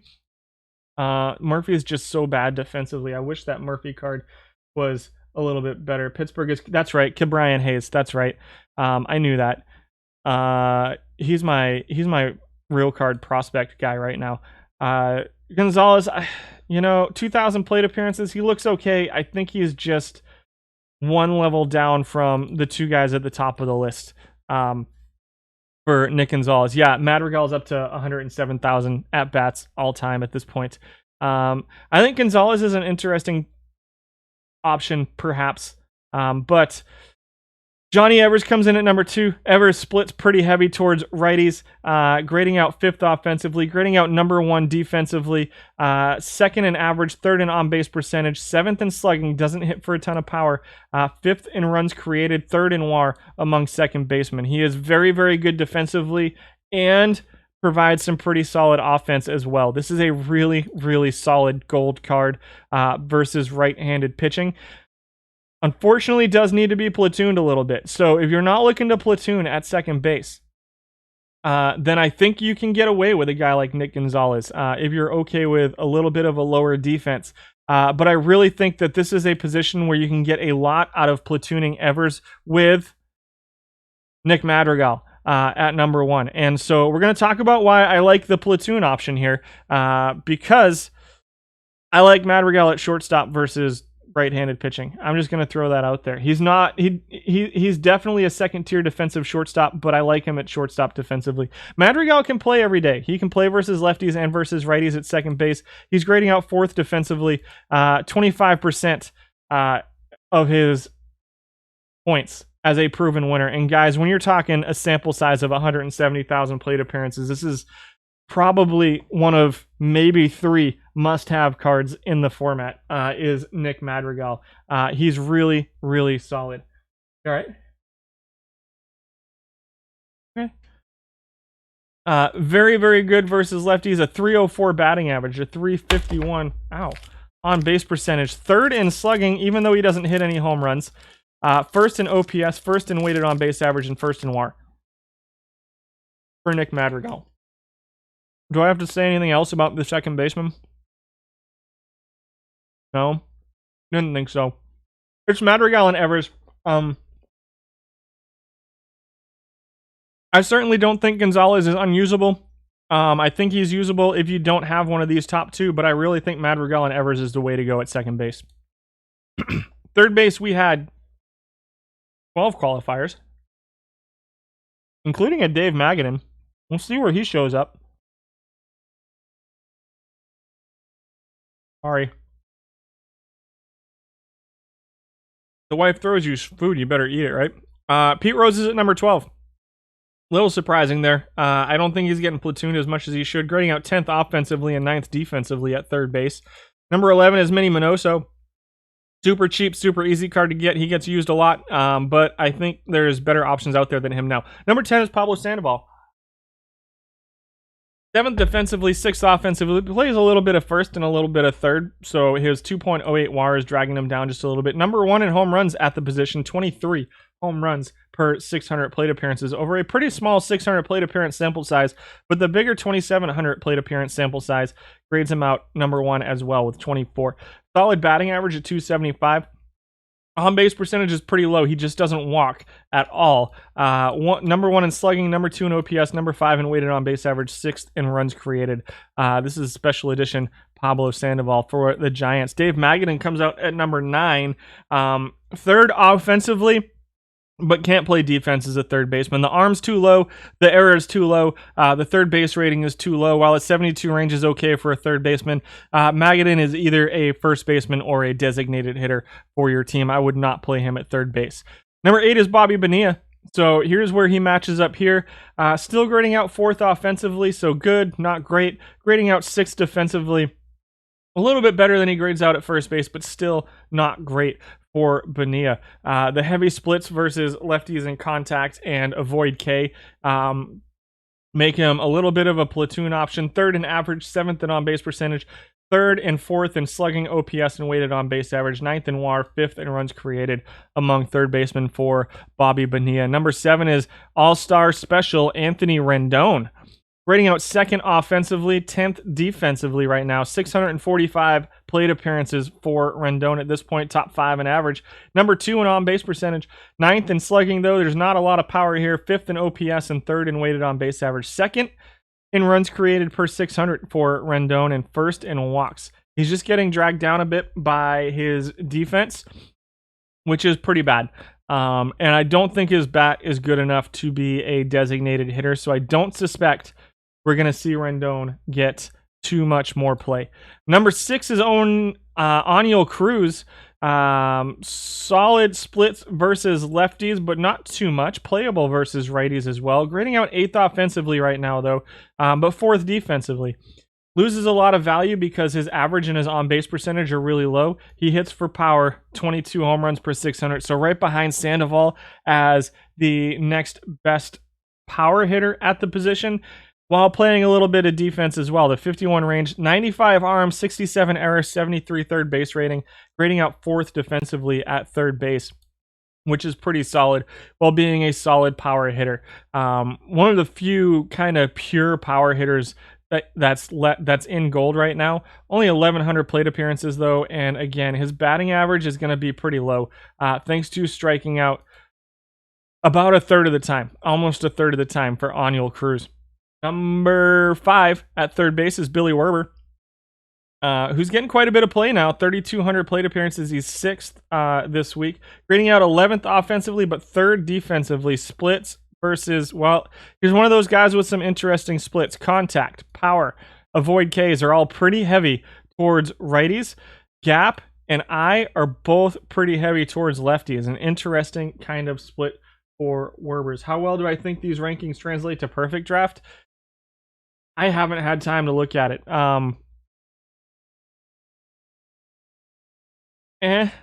eh, ask the chat. Chat, how do you think these rankings translate to perfect draft? I think it depends on the perfect draft. I think that probably not greatly, unfortunately. But maybe I'm not really sure. Billy Warber at number 5. Again, really pretty bad offensively. I don't love him offensively. 11th in average, slugging, OPS, weighted on base average. Only one person behind him in those categories. Power matters more in perfect draft, which is what JDA says. 10th in home runs, does run a little bit. Number 1 in steals, and plays okay defense at third base. Number 4 is Austin Martin, future legend, versus lefty splits. Not super heavy, can play versus lefties and versus righties, but if you can fit a platoon at third base, he's going to be very, very good for you as an offensive third baseman. 5th defensively, grading out 5th offensively, 7th in runs created, 6th in OPS, 6th in weighted on base average, can run just a little bit, not a ton, and it wouldn't be the reason I put him in the lineup, but he's going to be a net positive base runner for you. On base percentage is 4th among third basemen. Pretty decent option as an offensive and defensive combination at third base. Also plays a little shortstop, a little bit of center field. I'd probably leave him out of the center field position and the second base position, but perhaps as a platoon versus lefties, and then a utility guy on days that he's not playing. Number 3 is Special Edition Justin Turner, who will absolutely crush left-handed pitching. Number 1 offensive third baseman, Special Edition Justin Turner. This is a very, very expensive card as well. As a proven loser in perfect draft, you don't know? Nice. I am a proven loser in perfect draft as well. Flexibility is important, especially for cards that play really good defense. Agreed. Heavy is fantastic in perfect draft. Agreed. Turner will hit versus righties as well for average. Not going to get too much power out of him, but this card will absolutely crush left-handed pitching. It is very expensive right now. I want to say it's 100,000 plus right now for this Justin Turner card. Number 1 in average at 320. Nobody else comes close. Number 1 in on-base percentage. Number 2 in slugging. Number 1 in OPS. Number 1 in weighted on-base average. Number 1 in WAR. 95 runs created per 600 plate appearances for Justin Turner at third base. It is 190K is what Tom Budeman says. Yeah, which for most of us is just not a feasible amount to pay for a gold level card. But holy smokes, is this a good card. This is a really, really solid card in just about every way. The range is a little bit low at third base, but the offense is good enough that it is definitely a designated hitter versus lefties that you can use. 190,000 perfect points, guys. Look for it in perfect drafts. Look for it in daily tournaments, weekly tournaments, or whatever. I love this card. I want it really, really bad. I don't even, it's so expensive. It's so rare that I just don't even want to plug it in here because I want to give myself a realistic shot at having my guy play. Ray Dandridge is a pretty solid third baseman. He's number 1 defensively, grading out 12th offensively. So you're looking at pretty solid defense from Dandridge with a decent batting average, an okay on-base percentage, and the ability to run. Hits for a little bit of power, 9 home runs per 600, 10th in on-base percentage, 12th in slugging. He's pretty far and away the best defensive third baseman, but offensively, there's a little bit left to be desired. He only walks 25 times per 600 plate appearances. Doesn't strike out much, but that's still not translating to a high batting average. Just a 267 batting average and a 301 on base percentage for Ray Dandridge, and 12th in slugging, OPS, and weighted on base average out of 12 players. So, you know, a pretty bad offensive card, but really solid defensively. The splits go a little bit towards lefties, but not even so much that I'd say that he's going to be better versus lefties than versus righties. Does play second base, third base, shortstop, but third base is his best position for Dandridge. You know, he might match up a little bit better offensively among second basemen, and I think these numbers can play at second base. We didn't see him on the second base list because everybody's using him as a third baseman, but You know, it's you got Madrigal at second base. So if you have one or the other, then maybe. But I like Madrigal at second base just a little bit better. Um, it's interesting. He's a pretty bad offensive card, guys. Won't lie. Number one, even at this level, is Nolan Arenado. Splits heavy towards lefties, grading out ninth offensively and second defensively. He's right there defensively with Dandridge. Dandridge obviously slightly better defensively. Arenado is going to give you a little bit more offense versus lefties. I think that if you're going to play these two guys, you're still gonna have to probably platoon Dandridge versus righties, but even then, can Arenado play every day? Perhaps, maybe. Super cheap card, easy to get at this point is the Nolan Arenado. I think he's pretty available at this point for you as far as building the collection for him. Do you want to play him for again number 2 defensively, number 9 offensively? It's tough. It's really Justin Turner. I'm running Austin Martin out there versus lefties right now, I think.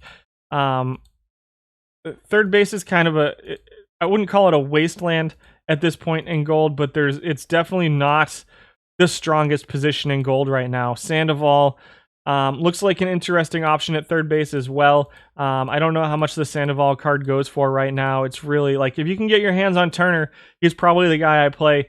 I think Dandridge can play as far as defense. He's just so bad offensively, and then Arenado as well. So those are your third basemen. Those are your 12 guys that qualified this week. I'm not sold on any of them besides really Turner being a must-have, and obviously Turner's got that pretty hefty drawback as far as being able to get your hands on him as well. So I like Martin. I like the Austin Martin card still at third base. I think it's a good complement of defense and offense. I totally see why people like the Dandridge card. It is pretty clearly the best defensive card in the format. And, the Arenado card is the second most used this week, too. So obviously people like that Arenado card as well. I think any of the top 3 are usable. But what can you fit on your team? You like Dandridge, Arenado? I can absolutely see that being a good option. I could see an Austin Martin Arenado platoon being interesting as well. Where's Arenado? 69, 71, 66, 54, 66. Is Martin better? Probably, yeah. Martin's probably slightly better versus righties than Arenado is. I think the Austin Martin card compares pretty favorably to the Arenado card. Obviously, Arenado is a little bit better defensively at third base with pretty similar offensive numbers. I think I'm probably just going to stick with, I think a Panda Arenado platoon is interesting as well, especially if you're all in on offense. I think this card can play offensively, and I don't think it's so bad that it's going to kill you defensively either at third base. It's not one of my most important defensive positions. So those are your third basemen. I did not make it. It's 1:30 right now. Let's run through the shortstops real quick, and then we'll go through the outfielders. Ed Howard at 13. 12 is Johnny Peralta. 11 is Javi Baez, live Javi Baez. Heavy power splits versus lefties. Heavy splits everywhere versus lefties. Third defensively, though, Vidal Brujan comes in at number 10. This is the future legend, not the live card. Just 867 plate appearances. You can see Chico Carrasco still far and away the number 1 most used. So we'll see if we see anybody who matches up with him at all. Offensively, Brujan's at number 5. Defensively, he's at 13. So pretty bad defensively as a shortstop. Maybe as an interesting utility guy at second base and shortstop playing every couple days. Offensively, dropping a 329 on base percentage and a 307 weighted on base average. 9 is Corey Seager. Live Corey Seager splits versus righties. 6th offensively, 9th defensively for Seager. Does hit some home runs. Everything else is like 9th or 10th. 248 batting average, 294 on base percentage, 304 weighted on base average are all pretty bad ratings. Number 8 is Tony Fernandez, grading out 8th offensively and 7th defensively. The Build-A-Legend just has not performed. The combination of lack of eye and lack of power really holds Tony Fernandez back by quite a bit. He does run the bases well, And you can see his average is okay. His on-base percentage is super low, and he doesn't play great defense at the only position he plays, which is shortstop, for Tony Fernandez. So I don't suspect he's going to get too much more playing time going forward either. Number 7 is Negro League star Dobie Moore. Actually think I just picked him up on the auction house, so that's interesting. Splits versus lefties, pretty heavy versus lefties. Grading out 4th defensively, grading out 9th offensively is Dobie Moore in 652 plate appearances. 5th in average, 5th in slugging. The on-base percentage really low. Again, the combination of no eye, no power is holding him back just a little bit. But he does run a little bit, 15 steals per 600 at a 66.67% rate. 55 strikeouts is pretty low, so solid avoid Ks, but the walks are pretty low as well, which is holding down his on-base percentage. Definitely think it's a usable card if it's all you have. And I could see him doing a little bit better than this offensively if you can get him in a platoon. I think shortstop's one of the hardest positions to fit a platoon in at, though, because none of the shortstop cards are really good offensively anyway. Barry Larkin comes in at number 6, 5th defensively, 4th offensively, 3rd in WAR, 7th in runs created per 600. Number 2 in average, number 5 in on-base percentage, number 6 in slugging, 4th in OPS, 4th in weighted on-base average. He is what he is at this point. This is a good card if you have it. Splits pretty heavy towards lefties in the contact and avoid Ks and the eye. You'll get a little bit more power out of him versus lefties as well. A little bit more gap versus righties. I don't think this is as much of an awesome special edition card as, say, the Justin Turner. But the Barry Larkin can play. Grading out 4th offensively, 5th defensively. The lefty beast and righty, what was that just went by me? Yeah, fair enough. Next up is Nick Madrigal here at shortstop, grading out pretty favorably here. 12th defensively, though, but 3rd offensively among shortstops, which is, if you can live with a lack of defense at shortstop, maybe his bat plays up a little bit at shortstop for you as opposed to second base, where you can get like a Madrigal, Johnny Evers top of the order going. But I like him versus righties at shortstop. Maybe not so much now that there's more right-handed pitching and you're going to have to live with his defense hurting you a bit at shortstop. I think I've been running him as a starter with a backup to Chico Carrasco. Starter at second base versus lefties, backup to Chico Carrasco. CJ Abrams comes in at number 4, 2nd offensively, 8th defensively, with mediocre at best ratings defensively, but offensively he looks pretty good. Very little splits. You got 6 points of contact, which is less than a lot of the other guys we see in gold. 3 points of gap, 4 points of power, 2 points of eye, 4 points of avoid K. 98 speed, 86 steal is a little bit concerning. You're going to see a little bit of a lower stolen base percentage, but still, you'll see pretty solid net steals for him over the course of time. A little bit of power, 5th, 3rd in average, 3rd in on-base percentage, 1st in slugging, OPS, and weighted on-base average for CJ Abrams at number 4. Number 3 is the most used Chico Carrasco, grading out at number 1 defensively. But he is what he is offensively. He's just not very good. The contact rating of 65 versus lefties, 64 versus righties is just not great, and doesn't make up for it in other ways by like running the bases. He's a pretty bad offensive card, but he is super cheap, and he is the best defensive shortstop at the gold level for Chico Carrasco. Splits a little bit versus power splits versus lefties, contact splits, the eye or the avoid K splits versus righties, so it's a weird split for Carrasco as well. Is a winner. He's going to help your pitching staff out. He's a solid defensive shortstop, especially if you're running a lot of ground ball pitchers. I don't know who was number 2. Well, Ron Hansen's number 2 defensively, and you can see it's not a huge difference overall. But Hansen's getting a lot of bonus for a category that means not a ton to me. A 106 turn double play. The range is higher for Carrasco. The arm, the error, the shortstop rating are all higher for Carrasco. So he's pretty clearly the better shortstop. Hansen hits versus lefties, doesn't hit so much versus righties, but he'll give you a little bit more offense versus lefties. So again, if you want to get a platoon going of Carrasco versus righties and Hansen versus lefties, maybe that's something that can work out for you. But I just as soon play Carrasco every day at shortstop. Number 1 is future legend Geraldo Perdomo, grading out number 1 offensively right now. I don't think it holds up. It's only a 613 plate appearance, sample size, and you can see his numbers were way high compared to his all-time numbers here. I think it really comes down to what you want to do at shortstop, and Carrasco to me just seems like the number one option here at shortstop. For defensive purposes, I can see Hansen get a little bit of play just because he gives you at least some offense, but I think he is actually a bigger step down than Carrasco than these numbers would indicate. And then, you know, you've got the Abrams, you got some offense here as well, so it's kind of up to you. I don't hate the Larkin card either, but it's hard to get. It's pretty expensive still as well. So I think Carrasco is cheap, very effective defensively. And yeah, Larkin's super expensive. So Carrasco is cheap, very good defensively, and that's what you get at what I consider the most important defensive position on the field, personally. So there you go. 113,000 plate appearances. The only guy with more plate appearances all time than Nick Madrigal. Moving to left field. Sucks to have 200,000 for Larkin and have him at number 6. I mean, it happens. He's a step down defensively. I think he's probably closer to, in my mind, Larkin's probably closer to number 3. I would put him, well, I would actually, offensively, I'd put him pretty close to number 1 versus lefties. He's a really solid combination of offense and defense. And for me, if I had him, I would absolutely play him. But what's dragging him down? I don't know. You know, the other guys just do stuff just a little bit better. I don't think Madrigal is actually ahead of him at shortstop.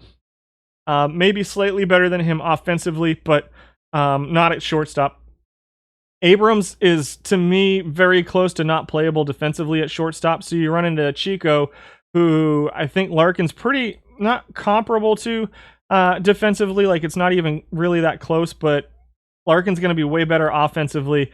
And then Hansen, the same thing. You know, he's a mixed bag. Very heavy splits versus lefties, which is where he gets his offensive value from. And the low arm, low error for Ron Hansen drags him down a little bit too. So I would actually probably put, if I was being subjective about it, I'd probably put Larkin number 2, borderline number 1, personally. Is he a platoon bat for me? No, I don't think he's a platoon bat. Even though he has pretty heavy splits versus lefties, I think offensively, if you're playing him, you may as well play him every day because his defense is good enough to play every day. And he's going to be better than Chico versus righties too. So I don't think Larkin is a platoon necessarily. I think obviously if you platoon him, you're going to see a little bit better results out of him versus lefties, but I don't think he has to be platoon. Has Wrightstone been on any of these lists? I haven't seen him. Let's check.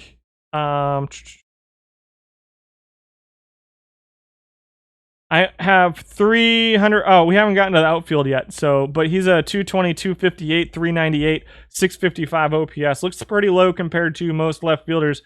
But 22 home runs, so hits for some power. But we haven't gotten to the outfield yet. So, I don't think I've seen the right field, the right field card. Did Willard Brown get enough gold at bats at shortstop? It does not look like it. So he wasn't on the shortstop list. Well, let's do this, because I don't think, did I go backwards? Yeah, we went backwards. So no, he didn't qualify at shortstop. We'll see if he shows up anywhere. We had 12 qualifying left fielders. 12 was Zach Wheat. Oh, that's sad. I want to like this card a lot. It looks pretty solid versus righties, but it's bad defensively. I think you can get a little bit better offense out of this if you're platooning him, but he's pretty bad defensively. Clyde Engel at 7 defense, 12th offense. You want more offense out of your left fielder than Clyde Engel is giving people right now. 678 plate appearance sample size, notwithstanding. Stan Musial splits pretty heavy versus righties. Plays mediocre at best defense, but does play left field and right field. 5th in average, grading out 4th offensively among left fielders. Small sample size, 735. 5th in average, 6th in on-base percentage, 4th in slugging and OPS, and weighted on-base average. 3rd in home runs per 600. But doesn't run, strikes out a lot, and doesn't really play defense in left field. Number 9 is Minnie Minoso, who we've seen on a couple other lists. Grading out 6th offensively among left fielders. Grading out 9th defensively. Definitely a usable card still, and also very cheap. He splits a little bit versus righties. If you can platoon him versus righties, great. If not, I mean, he's going to be mediocre to okay versus lefties. I know a lot of people are still using this card. Obviously, it's dropped a little bit. He's down to 6th from 4th all time. As other cards start to show up, you got the Tim Raines, this new card. We're going to take a look at that one probably here in a few spots on this list. You're just using me as a utility anyway. Larkin isn't good. Sell him to you for 10K. Yeah, fair enough. Number 8. Oh, for crying out loud. I need to restart these sheets so badly. Probably get a new processor as well. We might have lost it. It hasn't fully crashed on stream for me before. I think it just did. I think we're about to lose Microsoft Excel. Nope, we got it. Alou comes in at number 8. Alou is a solid bat versus lefties. He should be your DH. Don't play him in left field or right field. I mean, you can if you really want to, but I think his best value is as a designated hitter versus left-handed pitchers. 163,000 plate appearances all time for Moise Alou at left field, right field, mostly as a designated hitter. Number 1 offensively among guys who can play left field, but again, I recommend playing him as a designated hitter. Number 7 is Bip Roberts. I wish this card was better than it is. Splits versus righties pretty heavily. 8th in offensive value, 8th in defensive value as well. Plays a whole bunch of different positions, so an interesting option as a utility guy, perhaps as a utility left field third baseman. I'd probably stay away from second base or center field. But again, little bit of a heavy split versus righties. Grading out 8th offensively, but a lot of that is because he just doesn't have any power. He does run the bases, and he gets on base really well at a 337 clip with a 285 batting average, both of which are pretty solid, but with mediocre defense in left field. For Roberts. His silver card last year was awesome. This gold card I for sure think is usable in the right kind of lineup. I think this is a card that you can make work in the right kind of lineup on the right kind of team. I don't necessarily think he's a number 1 go-to kind of card, but I think it's a solid card. Number 6 is future legend Christian Robinson. I've been running him for a little bit. These might be all my plate appearances at this point. He is not great offensively, but grades out number 2 defensively among left fielders. I don't love him. I'm probably moving on from him pretty soon. 5th in home runs per 600. He does hit for some power, but everything else is pretty weak for Christian Robinson. 11th in average, 11th in on-base percentage, 10th in slugging, 11th in OPS and weighted on-base average. Does play multiple positions, which is nice, and if you can platoon him versus lefties, you might be able to get a little bit more out of this, but you definitely kind of run into a too many platoons kind of thing where you run out of spots. Number 5 is Heavy Johnson. Grading out 5th defensively and 3rd offensively. When we looked at him at catcher, when we looked at him at first base, I said, let's wait till we get to left field and see where he matches up. And he matches up favorably in left field. 4th in average, 2nd in slugging, 3rd in OPS, 4th in weighted on base average. Obviously, the on base percentage still remains a little bit low, but he's getting hits. He's hitting for a little bit of power, and he's running the bases well for you as well. I think this is his best position, but I really think that Heavy is best used as a versus righty side of a platoon at whatever position, probably left field or right field, and then as a utility guy versus left fielders. I think he's a really super awesome card to have on your team just because of the way he can allow you to do other things with your team. Corbin Carroll comes in at number 4. Number 4 defensively, 10th offensively for Corbin Carroll, so it's not looking great there. No power to speak of, just 8 home runs per 600, 10th in batting average, 7th in on-base percentage, 9th in slugging. He's a guy that has been used quite a bit, up to 70,000 plate appearances, and the numbers have come down just a little bit over the last week or so. So you can see all-time, he's 9th out of 37, but this week he's 10th out of 12. So it was a rough week for Corbin Carroll this week. Not sure what that means. Could be as simple as, well, it doesn't, even the righties having more right-handed pitching doesn't make a lot of sense to me. So I'm not sure what's going on with his numbers right now, but he dropped 10 points of batting average, 15 points of on-base percentage. 15 points of slugging and 30 points of OPS this week, as well as 10 points of weighted on base average. So you can see his all-time numbers are definitely a little bit better than what we saw this week. Not sure what's going on there, so just keep that in mind. I think Carroll's a pretty solid option in left field as well. Number 3 is Build a Legend Tim Raines, who's grading out 7th offensively and 3rd defensively, 275 average, 345 on base percentage with the ability to run. Really, really solid card versus left-handed pitching, and can play versus righties too. I think he'll still have a pretty okay on-base percentage versus righties, which is where he gets a lot of his value from. His ability to get on base plus his ability to run for Tim Raines is pretty solid. And he plays pretty good defense in left field. The problem is, if you're trying to platoon him, he is very limited because he only plays left field. So just keep that in mind. Number 2 is right fielder Chuck Turner. I don't know that I've seen this one. 88 rated legend, Chuck Turner. Where'd this one come from? Does have 21,000 plate appearances all time, 16,000 plate appearances this period. Holy smokes, this is a good looking card. 100 contact versus lefties, 98 versus righties. No gap split, 67-67. 43 power, 58-57 I versus lefties and righties, and a 105 avoid K. 78 speed, 83 steal, 77 base running. Decent defense in left field and right field, grading out 6th defensively and left field, grading out 2nd offensively.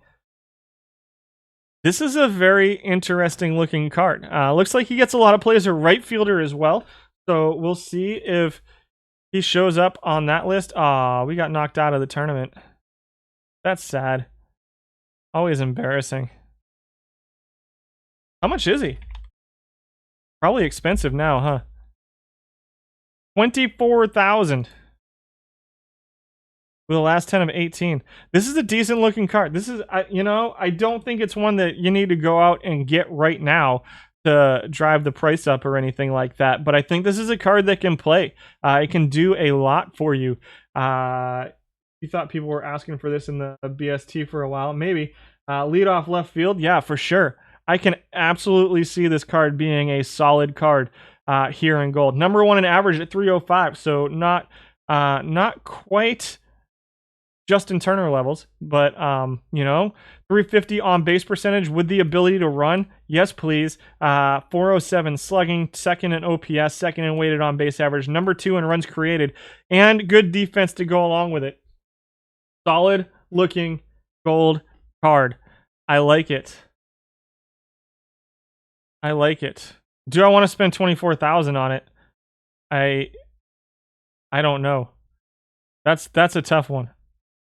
That's like all of my perfect points right now. So I don't think I want to do that.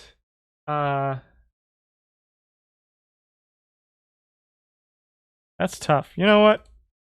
Did somebody already buy this one? Got it. I'm gonna give it a try. I want to see it. I'm gonna give it a try. Chuck Turner at number 2. He's playing left field every game for us. I think he can play every day. Why is it an 88 overall rated card? Was the question. That's a really good question. That is a fantastic question for why this is an 88 overall. I think it's just a lack of power from a position that really requires power. He's listed as a right fielder, so some of the right fielders have some more power. And the lowish arm with him being listed as a right fielder, just a 52 arm as a right fielder is a little bit low. I like him as a left fielder better than his primary position, which is right field. I think I like that card. Number 1, future legend Alek Thomas. Guys,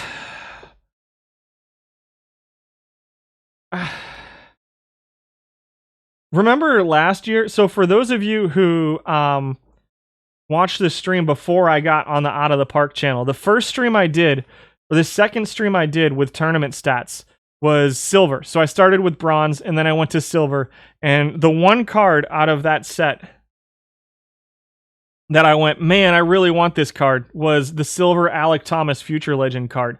And so last year my teams were pack only. All of my teams were packs only for almost the entire season, right up until like the last 2 weeks when I was like, let's go ahead and try to build a team. I never got this card. I never got the silver Future Legend Alek Thomas card. This card looks awesome. We're going to check him out in right field and center field as well. I think this is a center fielder based off of what I'm looking at. I don't think the offense matches up quite as well in left field as I would like for him to be. I think that center field looks like a better position for him to me. We'll check when we get there how he matches up defensively with the other center fielders. The average, the slugging percentage are all a little bit low for a left fielder for me on this. I don't think it's as... The silver one last year was just ridiculous compared to the other cards at the level. I don't think this one's quite as up to that level, but it still looks pretty solid. Really good defense at multiple positions. Splits a little bit towards righties, but can play multiple positions and do it reasonably well as your utility guy versus lefties. He does look really good. His arm, the 65 arm in right field, is not great. But how much is that going to affect you? Ollie North says keep his arm out of right field. Maybe, yeah. We'll take a look at the other right fielders too. I really think this looks like a center field card to me. Turner Thomas beats game over. Yeah, maybe. Let's see. So 5th offensively looks good. Really good defensively. Those are your left fielders. Center fielders. We had 12 qualifiers in center field. Number 12 was Baby Doll Jacobson. Number 11 was George Springer. 10 is Tommy Leach. Pretty bad defensively, 12th out of 12 defensively. Grading out 3rd offensively among center fielders is Tommy Leach. You can see Alec Thomas right here at the top. We'll see if he comes in at number 1. Number 9 is Christian Robinson, grading out 10th defensively and 8th offensively in center field. So Robinson doesn't even play up here. I definitely need to move on from Christian Robinson. And hey, we just spent 25,000 perfect points just to do that. And so Robinson comes in at number 9. Number 8 is Devon White. Grading out 6th defensively with the 47 arm. Only plays center field. Pretty heavy splits versus lefties as well. So a guy who only plays one position and has heavy splits to me is not necessarily a guy that I'm super interested in adding to the team. Does grade out 6th defensively, but 11th offensively among center fielders. And only plays center field. So not a huge fan of the Devon White card. Number 7 is Harrison Bader, who is here because of his defense. Is the worst offensive center fielder in the set. Does hit for some power. Pretty similar to what he gave me in the OHBL Cubs in 2024. 6 is Otis Nixon. Plays some left field, plays some center field, splits versus lefties. I've been running him as my versus lefties center fielder to moderate success, I guess. Top 5 in batting average, 6th in on-base percentage, 2nd in defensive value, and 10th in offensive value. But again, if you can platoon him, you'll probably get slightly more out of him than this. You can see all time his numbers look a little bit better. 272 average, 327 on base percentage, but still not a great offensive value for Otis Nixon, but he is pretty good defensively with that 112 error rating. Decent base running as well for Otis Nixon, coming in at number 6. Number 5 is Lodi Taveras, future legend. 7th defensively, 5th offensively. 254 average, 321 on base percentage, 366 slugging, 6th in OPS, and 6th in weighted on base average. So middle of the pack offense, middle of the pack defense, plays some left field and right field on his days off. Splits a little bit towards versus lefties for Lodi Taveras. Otis looked 105 years old when he was 25. Yes. Turner, Milan, Thomas. Right field with Pete Hill as utility. Interesting. Let's see. Number 4 is Elliot Maddox, who's grading out 7th offensively, but 4th defensively, 3rd in average, 2nd in on-base percentage, 9th in slugging, 5th in OPS, 5th in weighted on-base average. Not a lot of power here, but and not a lot of speed here. So you're getting a lot of on-base percentage. Again, he splits towards lefties, pretty heavy, and plays left field and can play an okay right field. You know, Maddox doesn't look too bad as a platoon versus lefties with a utility center field, right fielder kind of thing going on versus right-handed pitching. But probably better options out there. Number 3 is Pete Hill, drops in at number 3, grading out 3rd defensively with that 95 range and that 95 center field rating. Grading out 6th offensively, 4th in average, 5th in on-base percentage. He is a proven winner, 3rd in WAR and 7th in runs created for Pete Hill. Splits versus righties. A little bit heavy split versus righties as well. So I've been using Hill and Nixon as a platoon in center field. It looks like the number one spot will be going to one Alek Thomas. Clyde Milan grades out 8th defensively. He does grade out number one offensively among center fielders. 1,100 plate appearances, so not a super small sample size alert, but a pretty small sample size alert. He is number one in average, 4th in on-base percentage, and steals, net steals of 78 per 600 plate appearances. The problem with Milan is it's heavy splits versus righties and only plays center field, so he's going to be a straight-up platoon center fielder if you're using him. And if you can fit that on your team, then good on you, but I think that's a little tough. That would be a little tough for me to fit. I don't think he's too bad. Sorry for asking, but what is the pitching in gold like? It's basically 50-50 at this point for starters. A little bit right-handed heavy pond on relief pitchers. So it's 49.25 to 50.75% righties and lefties, and it's 57% righties, 42% lefties out of the pen. He is a huge base stealing threat, correct, but his numbers versus lefties are going to be bad. This is obviously getting platooned. And again, with him just playing one position, it makes it a little hard to get those platoons going in other positions because he doesn't play the multiple positions. It's doable for sure. I like this card. I think it's great if you can fit it on your team, but it's going to take a little bit of work to fit it on your team, I think. Alek Thomas grades out number one. 5th defensively. All right, so he's a little bit below those top four, those top 3 or 4 tier defensive players defensively in center field, but I certainly don't think he's unplayable in center field. 2nd offensively, plays left field, right field. Again, slight splits versus righties.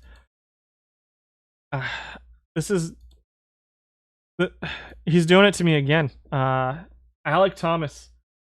You platoon Milan with Thomas and move heavy to right against lefties. Makes sense. Yeah, I think you can do it. There are definitely ways to fit Clyde Milan onto your team. Yeah, and Alek Thomas might be one of them. Especially if you're willing to move Thomas to right field or left field versus righties or something like that. There are definitely ways to make Clyde Milan work.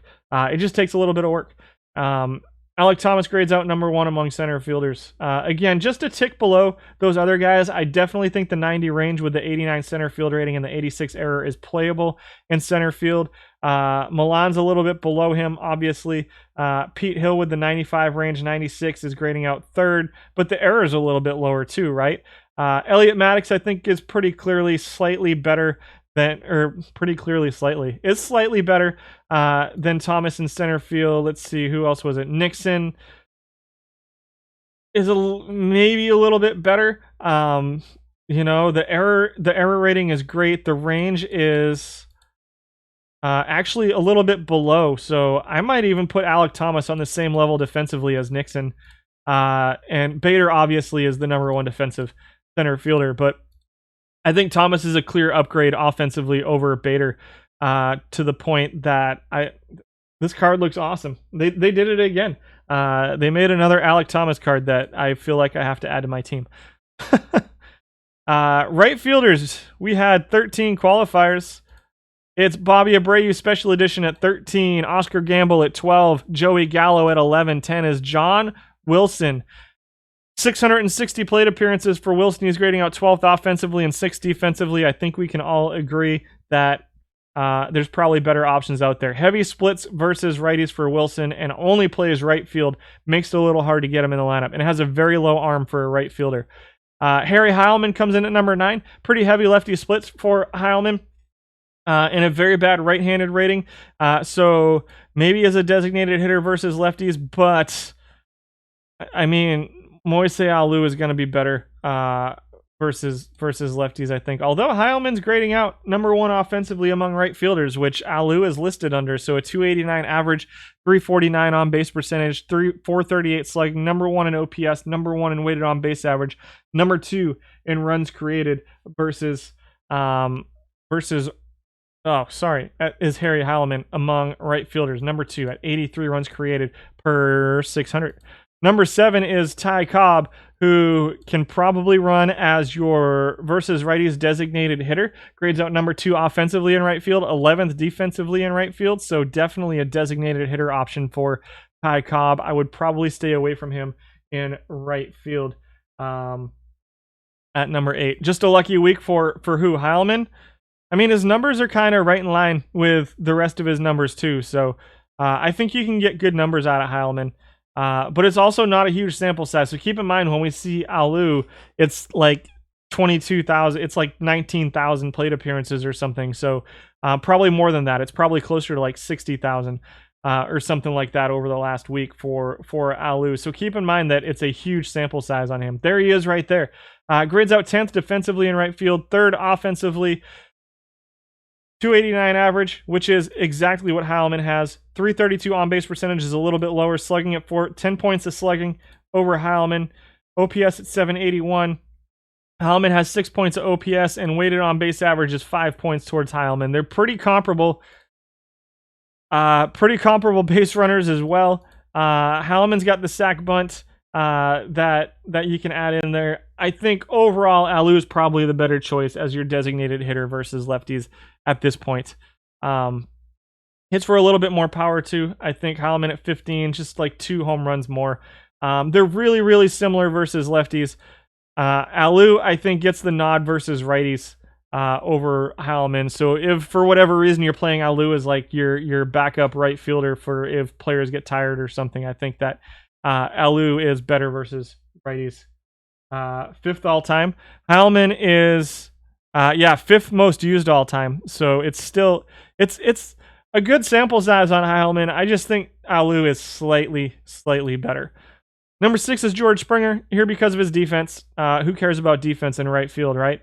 This is your live George Springer, who's a 74 range, 76 arm, 80 error, 84 right field rating, 11th offensively among right fielders, 1,800 plate appearances, is number 1 in home runs. What's versus lefties? You might be able to get okay offense out of him versus lefties, but I really don't see it. I think there's way better options for you versus lefties. Springer got 1,800 plate appearances total, and not even 750 as a right fielder. Number 5 is Heavy Johnson, 7th defensively, 6th offensively. We talked about him so much, we're probably just going to move up. I really think left field is his best position. It's where his combination of offense and defense plays up just a little bit. And then if you can platoon him versus righties, even better in left field. I really think he's super useful as a utility guy. Maybe more so than as a platoon option as well.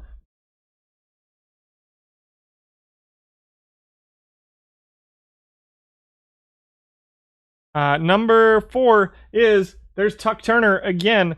Obviously grades down just a little bit defensively in right field because of that low arm. Hurts just a little bit. I love Heavy as a utility guy. I think Springer's a great example of a card that plays up in draft, says Mike Abe. Get off of my monitor setting, Pat. Tuck Turner here in right field. I do think he's better suited as a left fielder just because of the way his arm is, his 52 arm, but I think he plays in right field too if you think you have better options in left field. Number 3 is Willard Brown. So here's our first chance seeing Willard Brown. Only 964 plate appearances for Brown, as people seem to have moved on from him a little bit, which kind of makes sense just because that Tuck Turner card looks so good offensively that it kind of leaves the Willard Brown card out to dry. He can't play center field. I know he plays multiple positions, but his center field and shortstop abilities are both pretty limited. He is pretty good offensively. 5th in overall offensive value, which is and right in line with his all-time numbers. But maybe down a little bit from his all-time numbers at 964 plate appearances, down 10 points in on-base percentage, down 10 points in batting average. Doesn't have a huge split, so he could play every day. And works you towards those Negro League cards too. I missed Silver Willard too. That Silver Willard Brown card last year, much like the Silver Alec Thomas card, both of them were pretty spectacular. He is number 3. Number 2 is Mookie at number 2. Love this card. I like him versus lefties. I actually play him every day. I don't platoon my right fielder right now, but we might be changing that soon. We'll see. Tuck Turner could be interesting as a Mookie replacement in right field. Mookie's arm obviously is a little bit low for right field. He plays right field and center field. Is grading out 7th offensively, 2nd defensively in right field, but I know some people are probably playing down on the arm. Offensively, he's okay, but I think there's some cards that have come out in the past month or so, Tuck Turner, that have surpassed him offensively. I still do like this Mookie card in right field, though. Though I don't think it's quite as much of a must-play as it was a month ago when it was 65, 75% left-handed starters. I think now that it's 50-50, I think that Mookie's value drops probably maybe more than a lot of the other cards in the set. I think that Mookie's value drops a little bit just because he's kind of heavy splits, especially in I and avoid Ks, and his center field ratings aren't great. His 50 center field rating isn't great. So you use Mookie as your bat boy. Interesting. And so he's number 2 in right field. Number 1 is... Oh, look at that! Alek Thomas, number 1 in right field as well. It's a pretty spectacular card. It's a really good card. How much is he going for? Like $1 billion? Oh no, he's the Mission, isn't he? The Arizona Mission. I don't know if I have this one. Arizona. I don't think I have any. I have 2 of 3. I need... Nope, that's not the right one. Not Franchise Heroes. Future Legends. Arizona. I'm at 1 out of 2, so I need a Perdomo or a Corbin Carroll. Carroll's a card I've been looking at getting forever. Neither one of them are available right now. There's a Perdomo. You know what? We're going to do it. Got it. I don't even care. Don't even care. We're adding Alek Thomas. 2 additions to the gold team today, guys. We spent all of our perfect points working on that gold team. I like the additions, though. I like the additions to the team. We'll build that team maybe on stream tomorrow. I got to finish up. We're going to open these packs and finish up today. I am already half an hour over. So absolutely think those upgrades, the Tuck Turner and Alek Thomas upgrades, are going to be pretty huge for this team, for this gold team going forward. I'm going to work on them tomorrow morning probably. 21 packs we have today. We'll start with a Nick Nelson Silver, and then we're going to wrap up this stream. I hope you guys enjoyed it. Shoot me feedback on Discord. I'm going to try to do some OHBL tomorrow. July Players of the Month for my online OHBL league. The Cubs are still, it's the 3rd week in August, and the Cubs are still tied for first in the wild card. We did have a rough 1-4 week yesterday in our sim, sadly. Yeah, guaranteed to pull the card. Yeah, wouldn't that be cool? Jack Hayden, Mike Myers. And we've got a little bit of a light part of the schedule coming up for the Cubs, so hopefully we can stay hot again. Ken Hinselman, 71 rated snapshot, part of the Tex Houston Silver Mission, so we get a little bit of cash back on that one. Making Tuesday, I'm glad that I can make your Tuesday afternoons bearable. 12 more packs. Nelson Cruz. Sally Vars. We're going to see how these cards run pretty soon, hopefully.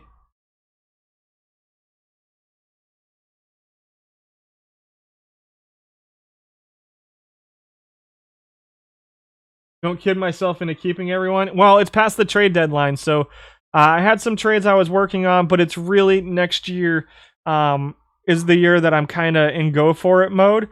So I wasn't really in go for it now mode, and there were some other teams that drove up the prices on me. I was looking for relief pitching was all I was looking for, and guys wanted more than I was willing to pay. We'll talk about some of the deals that happened tomorrow on the stream too, because it was a busy trade deadline for the OHBL. I made my trades earlier in the season. We got 2 relief pitchers. There's a Tyler Freeman Future Legend. Nice card. He's a nice silver card. And so there are a lot of teams that are in go for it now mode. I'm not quite there. I'm gonna pull a Tuck and a Perdomo. Wouldn't that be fun? There's a Ray Brown. Nice. Nice. Not bad. Not bad. 2 more packs. And 1 more pack.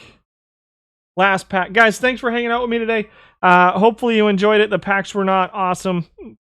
They were mediocre. Good enough. I can live with it.